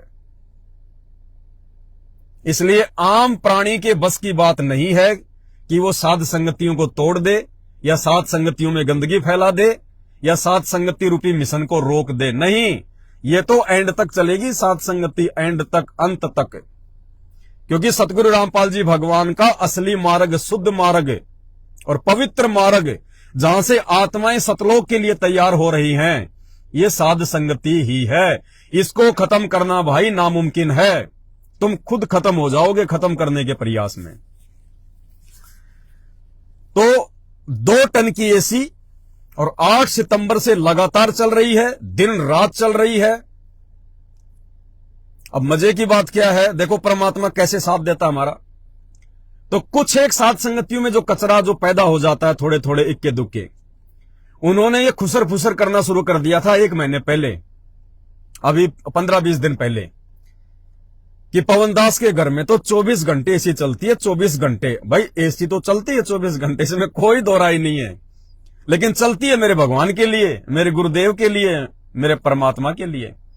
हम तो केवल उस एसी में थोड़ी बहुत देर रुकते हैं, या तो 5-10 मिनट सुबह शाम उनकी चरण सेवा करनी होती है, या फिर परमेश्वर को भोग लगाना होता है। बाकी मेरे परमात्मा ही विश्राम करते हैं, मेरे गुरुदेव भगवान ही विश्राम करते हैं, बिल्कुल 24 घंटे चलती है। भगतों के पैसों को बिल भर रहा है, भगतों का पैसा बर्बाद कर रहा है, सारा पैसा भगतों का है, 24 घंटे एसी चलाने की क्या जरूरत है। तो भाई देखो पवन दास की एक खासियत है, इसीलिए पवन दास आज तक जिंदा है। जिंदा मतलब कोई भी पवन दास को नीचे नहीं गिरा पाया, क्योंकि पवन दास किसी भगत को देख के नहीं चलता, ना पवन दास किसी भगत की बातों पे चलता है। चाहे कोई कैसा ही भगत हो, कितना ही भगत हो, अगर वो साथ संगति में आए तो बहुत अच्छी बात है, वो जाना चाहे तो जाए, नो प्रॉब्लम। पवन दास को कोई फर्क नहीं पड़ता। पवन दास किसी भगत की बातों को वैल्यू नहीं देता, पवन दास किसी भगत के विचारों के अनुसार नहीं चलता। पवन दास चलता है ज्ञान आधार से, मेरे परम पूज्य सतगुरु रामपाल जी भगवान के सत्संग के आधार से और उनकी सत्य प्रेरणा के आधार से। बाकी दास की ना किसी भगत से दोस्ती थी, ना है, ना रहेगी। सबका वेलकम है, सब भाई हैं, किसी से वैर भाव नहीं है। बाकी कोई इस साथ संगति में आके यदि कोई कैप्टन बनना चाहेगा, कोई सरदार बनना चाहेगा, तो भाई परमात्मा उस कचरे को समय समय पर बाहर का मुंह दिखाते भी रहते हैं और आगे भी दिखा देंगे। तो पवनदास अपने गुरुदेव के अनुसार चलता है, किसी भगत के अनुसार नहीं चलता, ना किसी भगत से डरता, ना लड़ता, ना झगड़ता। इसी कारण से परमात्मा ने दास को सात संगतियों में 8 साल से एक स्टैंड पे रखा है, एक स्टैंड पे। वरना इस संगत में कोई ऐसा नहीं है जिसने अपना स्टैंड चेंज ना किया हो। कभी उधर कभी इधर, बिना पैंदे के लौटे, कभी उधर तो कभी इधर। बहुत कम भाई बहन ऐसे हैं जो अभी तक सात संगतियों में शुरू से टिके हुए हैं। बाकी बिना पैंदे के लौटे, कोई 2 साल, कोई 4 साल, कोई 6 महीने, कोई 2 महीने। तो भाई और बहनों, जो भाई बहन ये कहते हैं कि भाई रात दिन एसी चलती है, इतना बिल आ रहा है, भक्तों का पैसा है, तो पहली बात तो उसकी छोटी सोच है, ये पैसा भक्तों का नहीं है ना जी। हम किसी भगत से पैसा नहीं लेते, ये पैसा भगवान का है, परमात्मा का। वो व्यवस्था करवाता है। और जो भगत ये कहता है कि मेरा पैसा है, वो सबसे घटिया और नीच इंसान। परमात्मा कहते हैं मैं करे सो मारिए, तू करे सो छूट बे, इस मार में होशियार बंदे गधा बने के बोक बे। जो ये कहता है कि मेरा पैसा है, कहते हैं वो तो गधा बनेगा अगले जन्म में। नालायक, तू कहां से, तेरी मां के पेट से लेके पैदा हुआ था क्या ये पैसा है? ये संपत्ति परमात्मा की है, ये माया है राम की, अपनी कहे सो गवार। जो अपना कहता है वो गवार है, गवार, ज्ञान नहीं है उसको।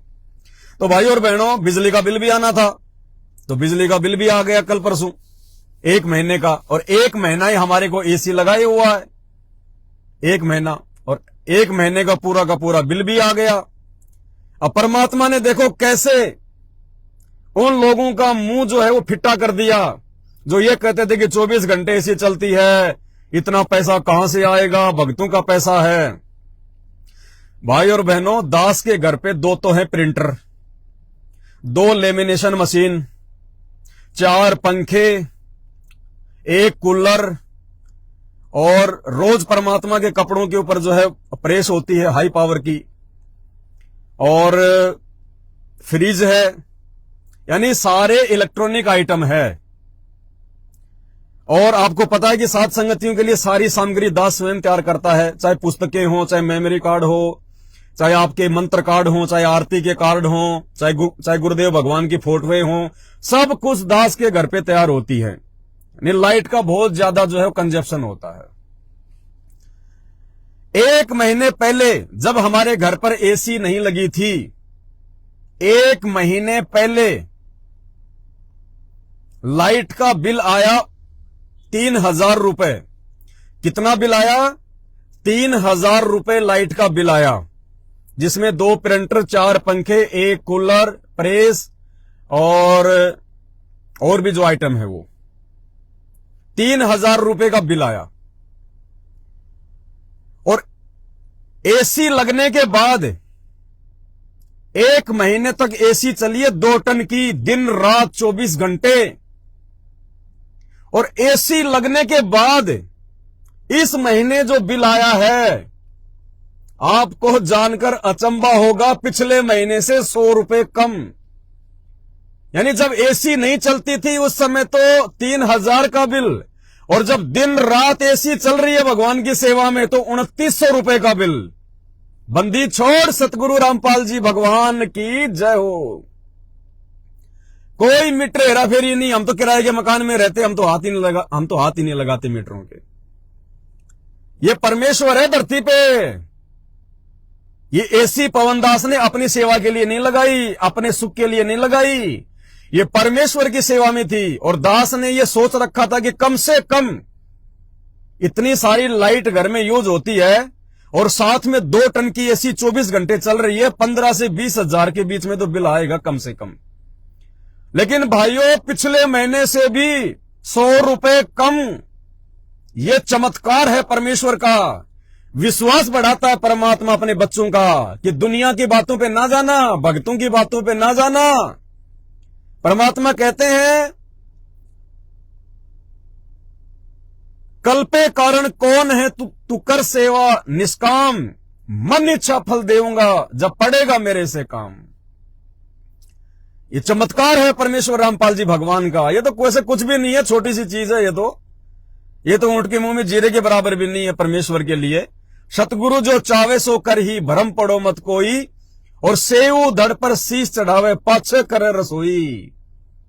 सतगुरु जो चावे सो कर ही 14 कोटि दूत यम डर ही, ऊत भूत जम त्रास निवारे, चित्रगुप्त के कागज फाड़े। और परमात्मा ने लाइट वालों के बिल फाड़ दिए। अरे जो परमात्मा चित्रगुप्त के कागज फाड़ सकता है वो यहां के नहीं फाड़ सकता क्या? कुछ भी कर सकता है परमात्मा। तो परमात्मा अपने बच्चों का विश्वास बढ़ाता है कि तू अपनी सेवाओं पे ध्यान दे, अपनी भक्ति पे ध्यान दे। दुनिया में और उन अध कच्चे भक्तों में कोई अंतर नहीं है जो अभी तक अपने गुरुदेव को नहीं समझ पाए, उनके ज्ञान को नहीं समझ पाए। वो कचरा है, कूड़ा करकट है, और वो इसी प्रकार अपनी छोटी सोच और अपनी घटिया मानसिकता के चलते धीरे धीरे इस परमात्मा से भी दूर हो जाएंगे। वो कचरा है, कचरे की आवश्यकता नहीं है परमात्मा को। और जिनको विश्वास अपने गुरुदेव भगवान पे, उनके साथ फिर परमात्मा ऐसी अनहोनी किया करता है, ऐसी अनहोनी। तो जिस समय एसी नहीं थी उस समय तो 3000 का बिल, और जब पूरे महीने एसी चली है और 24 घंटे चली है और 2 टन की एसी, और पिछले महीने से 100 रुपए कम, यानी एसी का बिल तो गायब, उससे भी 100 रुपए कम। अब इसको कहते हैं परमात्मा का आशीर्वाद है। इसलिए दास के साथ में पल पल परमात्मा है, पल पल गुरुदेव भगवान है। इसलिए हमने भगवान के लिए कहीं भ्रम में भटकने की जरूरत नहीं है। सतगुरु रामपाल जी भगवान के लिए हमने किसी आश्रम में धक्के खाने की जरूरत नहीं है, किन्हीं आश्रमों में भटकने की जरूरत नहीं है। अगर विश्वास है, कहे कबीर सुनो भाई साधो मैं तो हूं विश्वास में, तो परमात्मा आपके घर पे भी है, आपके पास में रहेगा मालिक के। और वो प्रोसीजर परमात्मा ने सात संगतियों के माध्यम से शुरू करवा दी है। भाई और बहनों, जब तक सतगुरु रामपाल जी भगवान हिसार जेल से बाहर नहीं आ जाते हैं, तब तक हमने भगवान को कहीं नहीं देखना सिवाय अपने घट में और अपने घर में, कहीं नहीं देखना। और यदि कोई भगवान को कहीं और देख रहा है तो वो मूर्ख आदमी है, जाहिल है, वो गवार है। उसे अभी तक परमात्मा का ज्ञान ही समझ में नहीं आया। साए की तरह साथ रहता है परमात्मा अपने मर्यादित भक्तों के साथ में, साए की तरह। जो बच्चा गऊ की नजर में यूं साई को संत, और भक्तों के पीछे फिरे वो भगत वत्सल भगवंत। और वो मूर्ख जो उन आश्रमों में गुरुदेव के कलयुगी परिवार के पीछे पीछे घूम रहे। अरे भगवान तो कह रहा कि तू मेरे वचनों पे चल, मेरी मर्यादाओं पे चल, मेरी बातों पे टिक, मेरे पे विश्वास करके देख, मैं गाय की तरह तेरे पीछे पीछे, गाय की तरह तेरे पीछे पीछे डोलूंगा। और मूर्ख भगत उनके परिवार के पीछे भाग रहे, खागड़ की तरह उनके परिवार के पीछे भाग रहे, झोटी की तरह। उल्टा उल्टा कनेक्शन हो रहा है। तो 24 घंटे परमात्मा साथ में है भाई, और अपने प्रत्येक उस सत्सेवक बच्चे के साथ में है जिसने गुरु को भगवान मान लिया, और गुरु को जिसने अपने घर पर विराजमान कर लिया। जो अपने गुरु जी को ना जेल में देखता है ना किसी आश्रम में देखता है। ठीक है, शारीरिक रूप से परमात्मा जहां बैठे वहां बैठे, नो ऑब्जेक्शन। वो परमात्मा तो इस समय परमात्मा ना जाने सृष्टि में कहां कहां कितने रूप बना के अपने बच्चों को ज्ञान दे रहा है।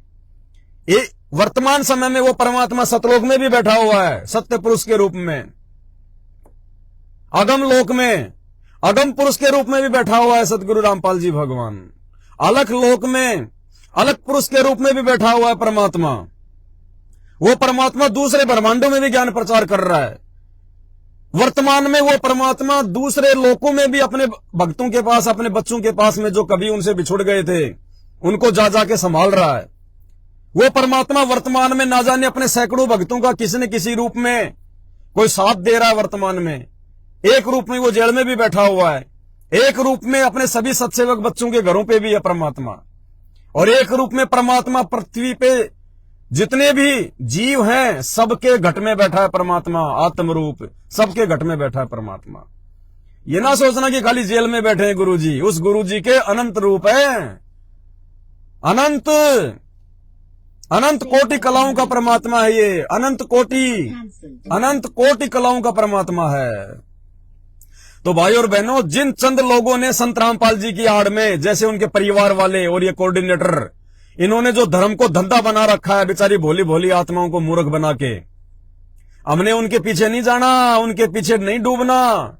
ये पिछली पीढ़ी का समय है। भगवान ने इतना ठोक के ज्ञान और शिक्षा इसीलिए दी है, किसी के झांसे में नहीं आना। अगर परमात्मा मान लिया अपने गुरु को, तो परमात्मा का कोई बेटा बेटी नहीं होता, परमात्मा की कोई पत्नी नहीं होती, कोई भाई नहीं होता, कोई परिवार नहीं, कोई रिश्तेदार नहीं। परमात्मा का अपना वो है जो उनके वचनों पे चलता है, जो उनके ज्ञान को आधार बना के चलता है, जो गुरु को भगवान मानता है, वो है परमात्मा का असली। और आने वाले समय में बहुत बड़ा धोखा खाएगी ये संगत जो आज उनके परिवार के पीछे अंधी होकर चल रही है। आप देख लेना 2028 से पहले पहले सारे आश्रमों के ताले लग जाएंगे, इन समस्त आश्रमों के ताले लग जाएंगे, क्योंकि जो घटियापन सतलोक आश्रम मैनेजमेंट हरियाणा ने दिखाया है वो तो जगत वाले भी नहीं दिखाते। हमारी जहां भी सात संगतियां होती हैं ये गुंडे पहुंच जाते हैं वहां पे। अरे नालायको, तुम भगत हो, तुम राक्षस हो, अरे हम सात संगतियों में कोई आसाराम के गुणगान थोड़ी करते हैं। अरे तुम्हारे गुरुजी संत रामपाल जी भगवान की जय जयकार करते हैं, उन्हीं को भोग लगाते हैं, उन्हीं की महिमा करते हैं, उन्हीं के शब्द गाते हैं, और तुम राक्षस स्वभाव को धारण किए हुए मनुष्य में नीच मूड, तुम अपने गुरुजी की पूजा भी नहीं करने देते। तुमसे बड़ा राक्षस और कौन होगा धरती पे? तुमसे बड़ा अज्ञानी और कौन होगा धरती पे? अभी बंगाल में 3 दिन की सात संगति 7, 8, 9, बंगाल में 3 दिन की सात संगति 7, 8, 9, वहां पे ये लोग, जैसे इन लोगों को पता चला, वहां का एमएलए ले लिया, वहां का एमपी ले लिया और पुलिस प्रशासन को साथ में ले लिया। पुलिस वालों ने दारू पी रखी और सात संगति से एक दिन पहले आके उस भगत को डरा दिया, धमका दिया कि यहां पे सात संगति नहीं होनी चाहिए, वरना हमारे से बुरा कोई नहीं होगा, क्योंकि पैसे दे दा के सेट कर लिया प्रशासन। ये तो राक्षस हैं, इनको कोई फर्क तो पड़ता नहीं, गुरुजी के वचनों पे चलते नहीं। 10, 20, 50 हजार रुपए दे के इन्होंने पुलिस प्रशासन को और वहां पे कैंसिल करवा दिया। तो भाई परमात्मा के काम तो रुका नहीं करते। वहां से 100 किलोमीटर दूर परमात्मा के बच्चों ने दूसरी जगह ले ली, एक हॉल ले लिया। पहले वाले हॉल में एसी नहीं थी, दूसरे हॉल में एसियां लगी हुई हैं, बढ़िया सेटअप है, और आज तीसरा दिन है लगातार सात संगति चल रही है। वहीं बंगाल में 100 किलोमीटर दूर अब ले आओ तुम्हारा एमएलए, तुम्हारा एमपी, तुम्हारा विधायक, तुम्हारी पुलिस प्रशासन, कुछ नहीं उखाड़ पा रहे। आज तीसरा दिन है, लास्ट दिन है, 3 दिन हो गए भगवान को भोग लगते हुए, और खूब छिक्के परमात्मा की वहां पे गुणगान कर रहे हैं, परमात्मा की वहां पे चर्चा कर रहे हैं और वीडियो बना रहे हैं। आज शाम से वीडियो पढ़ना शुरू हो जाएंगे बंगाल सात संगति के। तो भाई तुम काल के हो भाई, तुम डाल तो परमात्मा के बत्ते, तो परमात्मा के बच्चे पात पात। हमारे साथ में गुरुजी है, तुम्हारे साथ में काल तुम्हारे ये कर्म फुड़वा रहा है, ये कर्म फुड़वा रहा है तुम्हारे काल। आने वाले समय में जब काल तुम्हारी बुद्धि से हटेगा ना, तब तुम्हारी आंखों से आंसू नहीं सूखेंगे। ये मूर्ख इंसानों, तुम किसका विरोध कर रहे थे? तुम किन सात संगतियों का विरोध कर रहे थे? भगवान की असली मिशन का, भगवान के सत्य मिशन का।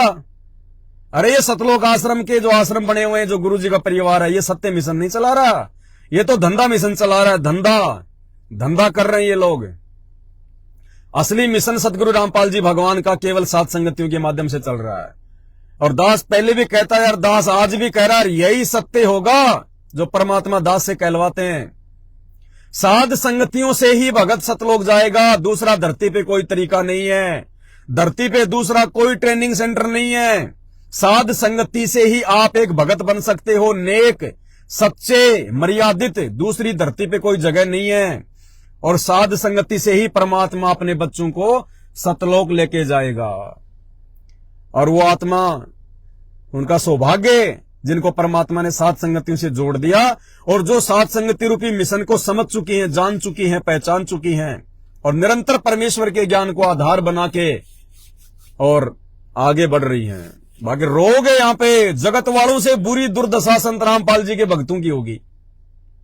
2028 से पहले जगत वालों से भी बुरी दुर्दशा संत रामपाल जी के उन 90% भक्तों की होगी जो राक्षस स्वभाव को धारण किए हुए हैं, जो सात संगतियों का विरोध करते हैं, जो बड़े बड़े स्टेडियम बनवा रहे हैं दुनिया के लिए, बैडमिंटन स्टेडियम बनवा रहे हैं। डट जाओ, रुक जाओ, ये काल तुम्हारा बनाएगा चिड़ी बल्ला।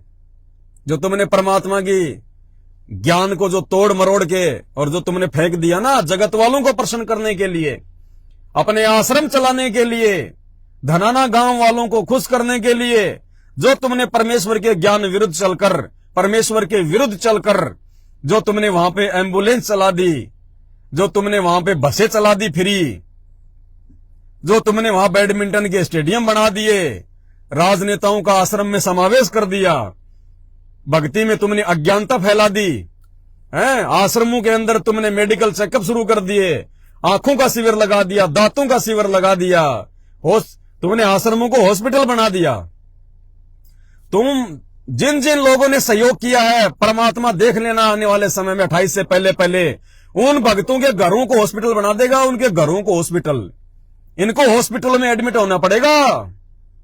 इतने कर्म बिगाड़ दिए इन लोगों ने परमात्मा के ज्ञान को तोड़ मरोड़ के।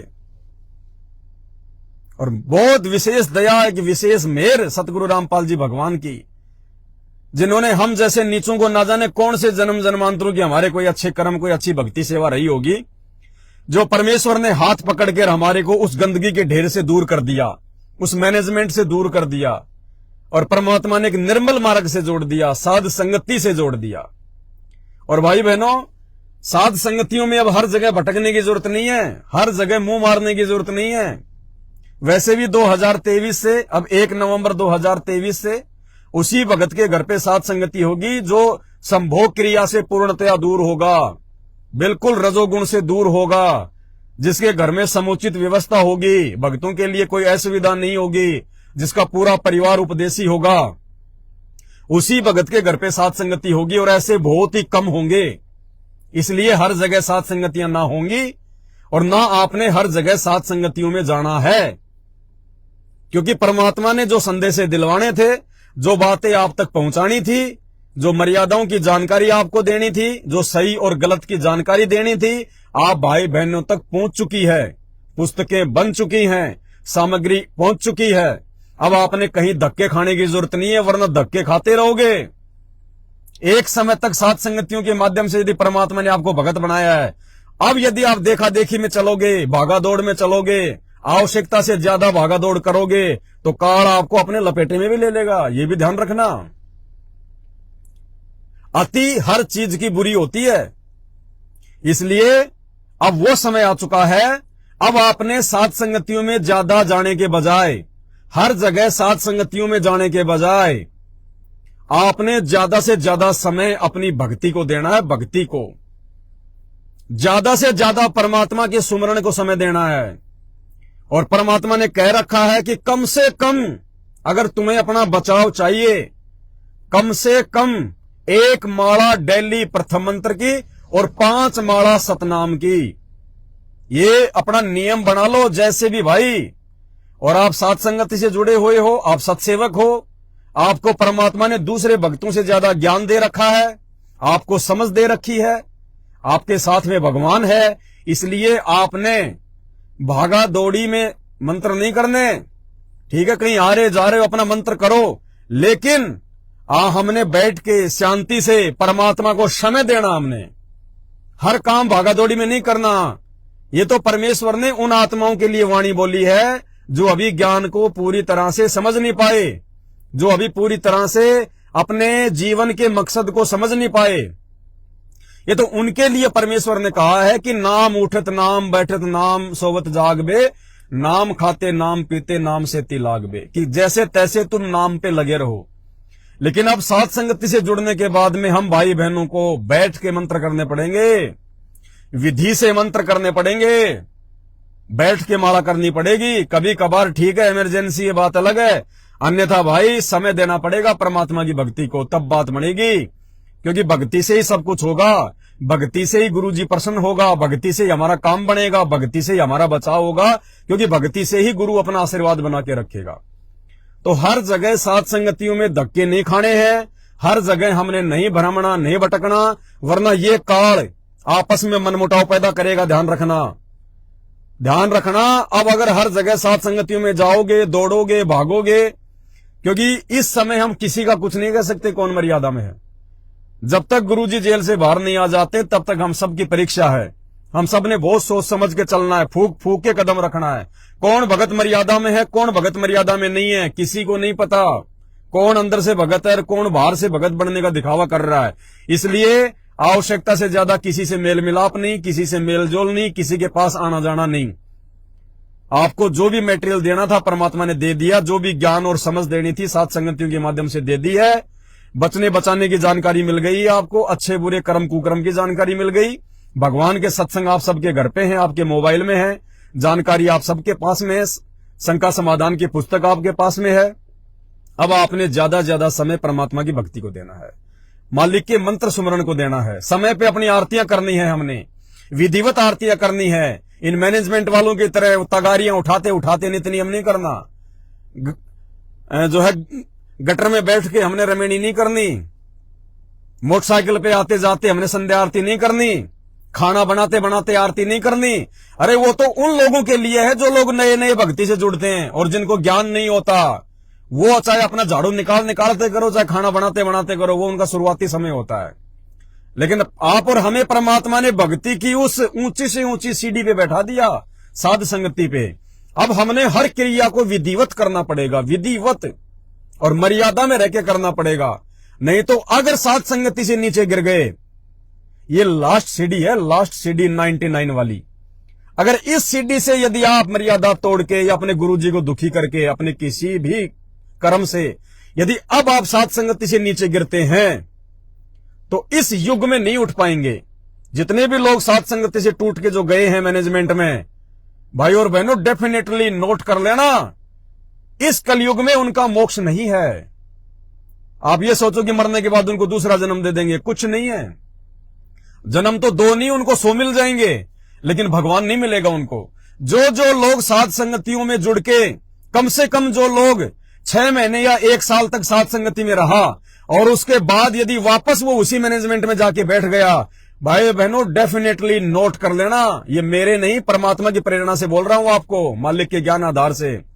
इस युग में उस भगत का मोक्ष नहीं है, और ना जाने जब इस युग में नहीं है तो ना जाने फिर कब संभालेगा परमात्मा। कहते हैं जान बूझ साची तजे और करे झूठ से ने, जाकी संगत है प्रभु सौपन में भी ना दे। देखो सही और गलत की जानकारी हमें परमात्मा ने मानव शरीर दिया है, एक गधे का शरीर नहीं है। सही और गलत की जानकारी इंसान 1 महीने में कर सकता है, 2 महीने में कर सकता है, हद मार के 3 महीने में कर सकता है। यानी मेरे साथ में आप जुड़े हो, मेरे विचारों से आप मेरी पहचान करोगे। कहते हैं साधु शब्दा परखिए दुख पड़े घरनार, सूरवीर जब जानिए जब रण बाजे तलवार। यानी संत और भगत की पहचान उसके शब्दों से होती है, उनके वचनों से होती है। और शब्दों से पहचान करने के लिए 3 महीना बहुत होता है। 3 महीने में तो आदमी चाहे जिसकी पहचान कर ले कि ये कैसा आदमी है और कैसे इसके विचार हैं। लेकिन जो व्यक्ति 1 साल से साध संगति से जुड़े फिर चले गए, 2 साल से साध संगति में रहे फिर चले गए, 3-3 साल साध संगति में रहे, 4-4 साल, 5-5 साल जो लोग साध संगति से जुड़े रहे, उसके बाद भी जो लोग मैनेजमेंट में जा रहे हैं, तो वो लोग जानबूझ के साची तजी है। उन्होंने जानबूझ के साची तजी है। वो साध संगतियों में कोई जो है कमियां निकाल के नहीं गए, और ना कोई माई का लाल साध संगतियों में रति भर भी जो है वो कमी निकाल सकता। वो अपने राग द्वेष करके गए हैं, वो मान बढ़ाई के चक्कर में गए हैं, वो निंदा और बिंदा के कारण गए हैं, वो अपनी कमजोरी के कारण गए हैं। जरूर उन्होंने अपनी मर्यादाएं तोड़ी है, जो मर्यादाएं बचाने के लिए साध संगति में संदेश दिए जाते हैं। जरूर उन्होंने परमात्मा की मर्यादाएं तोड़ी हैं और उनके ऊपर काल का जो है वो दबाव बढ़ा है। उसके बाद वो लोग साध संगति से हटके उस कचरे के ढेर सतलोक आश्रम में गए हैं। तो 1 साल से लेके 5 साल तक जो लोग साध संगति से जुड़े रहे और उसके बाद भी जो लोग अब उसी कचरे के ढेर सतलोक आश्रम में जाके बैठ गए या साध संगतियों को छोड़ के चले गए, पुण्यात्माओं डेफिनेटली नोट कर लेना, इस युग में, इस कलयुग में अंत तक उनका मोक्ष नहीं है, क्योंकि उन्होंने जानबूझ के साची तजी है। और रोएंगे देख लेना, और रोना ये फिर जब मोक्ष नहीं होगा तो फिर क्या है। अगर मानव जन्म भी होंगे तो मानव जन्म में कौन सुखी है? जब भगवान की शरण में रहते सहते आप उनको नहीं पहचान पाए, और जब भगवान यहां से चला जाएगा उसके बाद आपको चाहे राजा का जन्म क्यों ना मिलो, दुर्गति है, दुर्गति, अकाल मृत्यु, दुर्गति। कब एक्सीडेंट हो जाए, कब लड़ाई झगड़े में मारा जाए, कब कोई भयंकर रोग लग जाए और मां के गर्भ में 9 महीने वो नरक भोगेगा हर बार। दुर्गति दुर्गति है, दुर्गति दुर्गति है। तो बस ये छोटा सा संदेशा था आप सभी भाई बहनों के लिए, परमपिता परमेश्वर के आशीर्वाद से। बाकी जो जो मेरे भगत भाई बहन साध संगति में जुड़े हैं और जिनका मकसद केवल इतना ही है कि मुझे तो अपना आत्म कल्याण करवाना है। चाहे कोई भगत मुझे गाली दे, चाहे मुझे कुछ भी कहे, मुझे भला कहे चाहे मुझे बुरा कहे, मुझे कोई लेना देना नहीं है भगतों से। मुझे तो केवल ज्ञान से मतलब है कि मुझे इनसे सीखने को क्या मिल सकता है, बस उसको अपने जीवन में मैं लागू करूं। ऐसा भगत जिसको 20 गालियां दे दो तब भी हाँ भगत जी कोई बात नहीं, भगत जी हो सकता है, भगत जी मैं ही नीच हूं, भगत जी मेरे कर्म फूटे हुए, भगत जी मेरी गलती है, भगत जी। ऐसा भगत परमात्मा को प्यारा होता है। ऐसा भगत सात संगति में टिकेगा। ऐसा भगत सतलोक की यात्रा करेगा।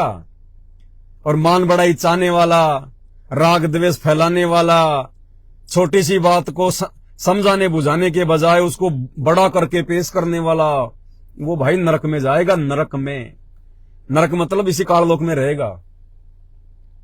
तो अब हमने हर प्रकार से भगत बनना है, परमात्मा को प्रसन्न करना है।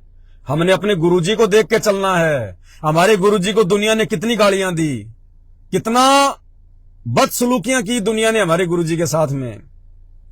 क्या गुरुजी ने कभी किसी के प्रति कोई एफआईआर की, कोई मुकदमा किया? किसी को गुरुजी ने गाली गलौच निकाली? किसी को गुरुजी ने बद्दुआ दी? तो हमने भी अपने गुरुजी के जैसा बनना है। कीट न जाने भृंग को गुरु कर ले आप समान, गुरु को कीजिए दंडवत कोटि कोटि प्रणाम। जब तक हम अपने गुरुजी के अनुसार नहीं चलेंगे, अपने गुरुजी के वचन के अनुसार नहीं चलेंगे, तब तक हम भगत नहीं बन सकते। और भाई वो भगत बनने का एकमात्र फॉर्मूला केवल सात संगति में है। दूसरा धरती पे कहीं नहीं है, चाहे कहीं भी धक्के खाते रहना। तो जो समझदार आत्मा है उनको तो ज्यादा समझाने की आवश्यकता नहीं पड़ती है। उनको तो पता है कि हमें क्या करना और क्या नहीं करना है। और सात संगति से जोड़ के परमात्मा ने हमें क्या दे दिया और हमें क्या मिल चुका है, तो वो तो निसंशय है। वो ना किसी आश्रम की तरफ मुंह करके सोती, ना किसी कुपात्र को ज्योति पाठ और दान का वो पैसा देती। उनको तो केवल इसी बात का इंतजार है, जब तक हमारे गुरुजी नहीं आते हैं तब तक हम अपने घर बैठ के अपना धंधा करेंगे, अपनी भक्ति करेंगे। और जो ज्ञान आधार से चलेगा उसके साथ है। जो वास्तव में भगत होगा उसकी यश में यश है। बाकी जो राग द्वेष रखेगा, निंदा चुगली मान बड़ाई ईर्ष्या, वो हमारा कुछ नहीं लगता, आउट, वो कचरा है। और जिस दिन हमारे गुरुजी बाहर आएंगे और जिस भी आश्रम में आएंगे, जिस भी भगत के घर पे आएंगे, जहां भी आएंगे, जिस भी स्टेट में जाएंगे, जिस भी देश में जाएंगे, जहां धरती पे हमारे गुरुजी के पैर पड़ेंगे, उस समय हम अपने परमात्मा से मिलने जाएंगे, अपने गुरुदेव का आशीर्वाद लेने जाएंगे। और उस समय जो आदेश हमारे गुरुजी हमें देंगे वो हमें स्वीकारी होंगे। उससे पहले गुरुजी का सत्संग ही हमारा आदेश है। गुरुजी का सत्संग ही हमारा असली गुरु है। ज्ञान ही हमारा असली गुरु है। बाकी गुरुजी के परिवार के चक्कर में, किसी बहुत बड़े भगत के चक्कर में, किसी कोऑर्डिनेटर के चक्कर में, ये मूर्खों के काम है, बेबुद्धि लोगों के काम है, ज्ञान आधारी भक्तों के काम नहीं है। तो इस प्रकार से जो व्यक्ति इस ज्ञान मार्ग पे रहेगा वो टिक पाएगा। अन्यथा काल भाई साहब कान पकड़ पकड़ के ले जाएगा, 28 तक कान पकड़ पकड़ के। अभी साध संगतियों में भी बहुत छटनी होनी है। साध संगतियों में भी छटनी होनी है, क्योंकि साध संगति में भी राग द्वेष करने वालों की कमी नहीं है, ईर्ष्यालुओं की कमी नहीं है। हमें नहीं पता, मुझदास को नहीं पता कि साध संगति में कौन क्या कर रहा है। ठीक है, दास को कोई अगर गलत दिखाई देता, दास उसके मुंह पे बोलता उसी समय। लेकिन फिर भी यदि साध संगति में कोई बगुला भगत है जिसके अंदर सारे विकार हैं, सारे उठपटांग हरकतें बातें, और बाहर से बिल्कुल भगत बना दिखाई देता है, तो भाई पवन दास को तो धोखा दे दोगे, आसपास वाले भक्तों को तो धोखा दे दोगे, लेकिन अंतर्यामी सतगुरु रामपाल जी भगवान को धोखा नहीं दे पाओगे। समय आने पे परमात्मा कान पकड़ के बाहर कर देगा साध संगति से, कान पकड़ के, कोई भी बहाने से। अगर भगत बनना है तो भगत के लक्षण, भगत के गुण, भगत की मर्यादा, भगत के विचार परमात्मा ने तुम्हें खूब बता दिए सत्संगों में भी, और साध संगतियों में भी हर बार यही जानकारी दी जाती है। अगर भगत बनना है तो भगत की हैसियत से रहना पड़ेगा, मर्यादाओं में रहना पड़ेगा। लगना चाहिए कि ये संत रामपाल जी का भगत है। अगर 100 जगत वाले आदमी खड़े हैं और एक यदि उनमें भगत है तो लगना चाहिए कि ये संत रामपाल जी का भगत है। उनकी तरह टोरे से रहने वाला, गहने गाठी पहनने वाला है, ऐसी बद्दी बद्दी कटिंग कराने वाला, फ्रेंच कट रखने वाला, ये संत रामपाल जी के भक्तों के लक्षण नहीं है। लगना चाहिए कि बंदा संत रामपाल जी का भगत है, ये संत रामपाल जी की चेली है, संत रामपाल जी का चेला है, लगना चाहिए उसको ऐसा। अभी 5-7 दिन पहले की बात है, एक बहन है हमारी, उन्होंने संकल्प ही नाम दीक्षा ली, संकल्प नाम दीक्षा। और इतनी दृढ़ हो गई वो ज्ञान पे, सात संगति से जुड़ गई थी, शंका समाधान की पुस्तक पहुंच गई और पूरा परिवार उसका अनुपदेशी, और उसने सब कुछ उतार दिए, गहने वाणे, टिक्की बिंदी सिंदूर, कुछ नहीं, सादा कपड़े बिल्कुल। अब घर में उसका विरोध बढ़ गया, क्योंकि ये तो 36 का आंकड़ा है, होना ही होना है। बहुत विरोध हुआ, बहुत विरोध हुआ, बहुत सहन किया बहन ने।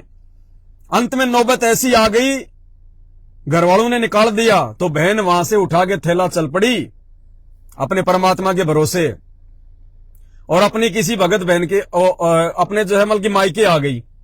अब मायके वाले भी वैसे ही अंडा दारू मांस खाने पीने वाले, वो भी परमात्मा के नाम से नफरत करते, वहां से भी बहन को निकाल दिया। वो बहन अपनी किसी बहन के पास चली गई, बहन ने भी नाम ले रखा है संकल्प, उसके पास रहने लग गई। अब पीछे से आपस में उसके मायके का ससुराल वालों का जो है वो वैचारिक युद्ध शुरू हो गया, क्योंकि दोनों जगत वाले, दोनों काल प्रेरित। बहन ने तो मना कर दिया कि भाई मैं तो नहीं रहूंगी बिल्कुल भी, मुझे तो भक्ति करनी है। ये तेरे जैसे पति, तेरे जैसे मां बाप मैंने असंख्य कर लिए, पता नहीं मेरे कितने जन्म हो चुके हैं, कितनी बार तू मेरा बाप रह चुका, मैं तेरी बेटी रह चुकी, मैं तेरा बाप रह चुकी, तू मेरी बेटी रह चुकी। ऐसे पति ऐसे बाप मैंने असंख्य जन्मों में बहुत देख लिए। अब की बार मुझे तो मेरा पीछा छुड़वाना है, ज्ञान समझ में आ गया। अब उसके बाद में लगे भागने दौड़ने, बहन को ढूंढने, कहां है, क्यों चली गई। मालूम पड़ा कि वहां रह रही है अपनी बहन के पास में। तू आ जा, वहां क्यों चली गई, ये है वो है। बोला बिल्कुल नहीं आऊंगी, 1% नहीं आऊंगी, तेरा कुछ लेके नहीं गई, तेरे घर में थी तो नौकरानी की तरह मैं काम कर रही थी। तू क्या खा रहा था, क्या पी रहा था, क्या पूजा पाठ कर रहा था, मैंने तेरे को कभी मना नहीं किया। मैं क्या करूंगी, क्या पूजा पाठ करूंगी, ये मेरा विषय, तू कौन होता है बोलने वाला। तेरी स्त्री हूं तो इसका मतलब मेरे को दबा के रखेगा तू। हूं तो इंसान ही, अगर लेडीज हूं तो क्या हुआ, हूं तो इंसान ही, मेरे भी अधिकार हैं। लेकिन मैंने मेरे उन अधिकारों का भी कोई प्रयोग नहीं किया, नहीं तो 2 मिनट में तेरे ऊपर, तेरे परिवार के ऊपर दहेज का आरोप लगा के जेल की जो है वो चक्कियां पिसवा देती। लेकिन मैं संत रामपाल जी की शिष्या हूं, मेरे गुरु ने मेरे को ऐसी शिक्षा नहीं दी, नहीं तो 2 मिनट में जेल में जाते पूरा का पूरा परिवार। नारी उत्पीड़न के मामले में अंदर करवा देती, दहेज के मामले में अंदर करवा देती। लेकिन मेरे सतगुरु रामपाल जी भगवान ने मुझे ऐसी शिक्षा नहीं दी, और मैं सात संगति से जुड़ी हुई हूं। हम खुद जो है बल्कि मरने को तैयार हो जाएंगे, दूसरों को नहीं मारेंगे हम। तो बोला क्या करना, बोला तुझे। उसके पति ने कहा कि तुझे क्या चाहिए, देखो सरेंडर हो गया। अरे बहन ने जब दृढ़ता दिखाई भक्ति के लिए, तो परमात्मा पीछे खड़ा रहता है। जय तू चाले 1 कदम, मैं चालू कदम 60, जय तू हो जा काठ की, मैं हो जाऊं लोहे की लाट। जब बहन ने जब दृढ़ता दिखाई कि घर छूटे तो छूटे। भाई सात संगति में आके जो भजन गाते हैं ना, चाहे जग छूटो या घर रूठो, चाहे छूटो ये संसारा हो, सतगुरु जी धनाना वाले को हम आए हैं भोग लगाने को। अब जग रूठे या घर छूटे चाहे है, तो ये शब्द ऐसे नहीं गाने, शब्दों पे चलना भी है। तो बहन ने शब्दों पे चल के दिखाया, तो उसके पति सरेंडर हो गया, जो मतलब शेरशाह सूरी बन रहा था, औरंगजेब बन रहा था। क्योंकि इज्जत तो उनके भी है ना, लोग तो उनसे भी बात करेंगे ना, भाई क्यों गई, क्या कर दिया। वो तो बेचारी ना कुछ को लड़ाई झगड़ा करती थी, ना कुछ और था, क्यों निकाल दिया तुमने घर से। तो भगत से ज्यादा इज्जत तो जगत को है। बोला तू क्या चाहती है, बोला सेपरेट तो चाहिए मुझे कमरा, महीने का 1 किलो चाहिए मुझे घी, और मैं जो भक्ति करूंगी उसमें किसी प्रकार की कोई बाधा नहीं होनी चाहिए, और जिस कमरे में मैं रहूंगी उस कमरे में मेरे गुरुजी के अलावा और मेरे अलावा दूसरा कोई प्रवेश नहीं करेगा। बोला माई तेरी सारी शर्तें मंजूर है, तू आ जा। बोले ऐसे नहीं आऊंगी। बोला अब क्या चाहिए। बोला भैया तू कोर्ट में चल, कोर्ट में चल, मैं वकील लेके आऊंगी, नोटेरी पे 500 रुपए के स्टाम्प पेपर पे लिखावट होगी कि आइंदा अगर मेरे साथ में कोई भी अप्रिय घटना घटित होती है तो उसका जिम्मेदार ये परिवार होगा पूरा, और उसकी 1 कॉपी मेरा वकील रखेगा, 1 कॉपी जो है मतलब थाने में दूंगी, और 1 कॉपी मेरे भगत भाई के पास में रहेगी। कल को अगर मेरे साथ कोई अप्रिय घटना घट गई तो उसके जिम्मेदार तुम होगे, और पीछे से फिर कार्रवाई अपने आप हो जाएगी। तो बोला माई जैसा तू चाहेगी वैसा होगा। तो भाई और बहनों, जब हम परमात्मा के ऊपर दृढ़ होंगे, मालिक के ऊपर विश्वास रखेंगे, तब परमात्मा साथ देता है।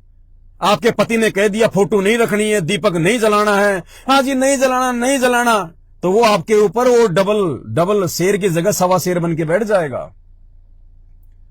अरे सारी बेड़ियां तोड़ दो, धरती पे भगवान है। मीराबाई जब घर छोड़ के चली थी तो ये सोच के नहीं चली थी कि मैं किसी भगत के घर पे रह जाऊंगी, कहीं और रह जाऊंगी। वो तो चल पड़ी परमात्मा के नाम पे। उसकी व्यवस्था वृंदावन में परमात्मा ने करी। तो आप भी ये सोच के देखो, जितना हो सके उतना तो संघर्ष करना है, चाहे भगत भाई हो चाहे भगत बहन हो, जितना हो सके उतना संघर्ष करना है। गालियां दे रहे हैं, देने दो, कोई दिक्कत नहीं है। भला बुरा कह रहे हैं, कहने दो, कोई दिक्कत नहीं है। एक आधा थप्पड़ मार दे, कोई दिक्कत नहीं है। जब तक आपके परिवार वाले आपका सामान उठा के रोड पे ना फेंक दे, तब तक घर नहीं छोड़ना। और जिस दिन छोड़ दे, आपका सामान फेंक दे, उस दिन वो घर मत देखना, फिर घर मत देखना, फिर परमात्मा पे आश्रित रहना। रोड पे जाके बैठ जाना, बस स्टैंड पे जाके बैठ जाना।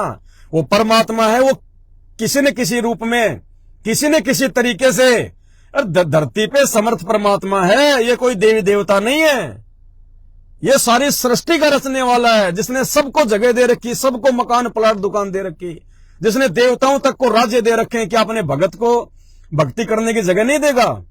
फिर वो परमात्मा का काम है। फिर आगे उस पे आश्रित होकर चलो। फिर वो चाहे किसी भगत को निमित्त बनाए, चाहे किसी भगत बहन को निमित्त बनाए, वो काम फिर उस परमात्मा का है। उसके नाम पे निकल जाओ फिर उस घर से, पीछे मुड़ के मत देखना। फिर वो जमीन जायदाद मकान कुछ नहीं देखना, फिर बाढ़ में जाए। हमारी सबसे बड़ी प्रॉपर्टी भक्ति है। और परमात्मा कहते हैं, नाम सहित बेवतन भला जो दर दर मांगे भिखा।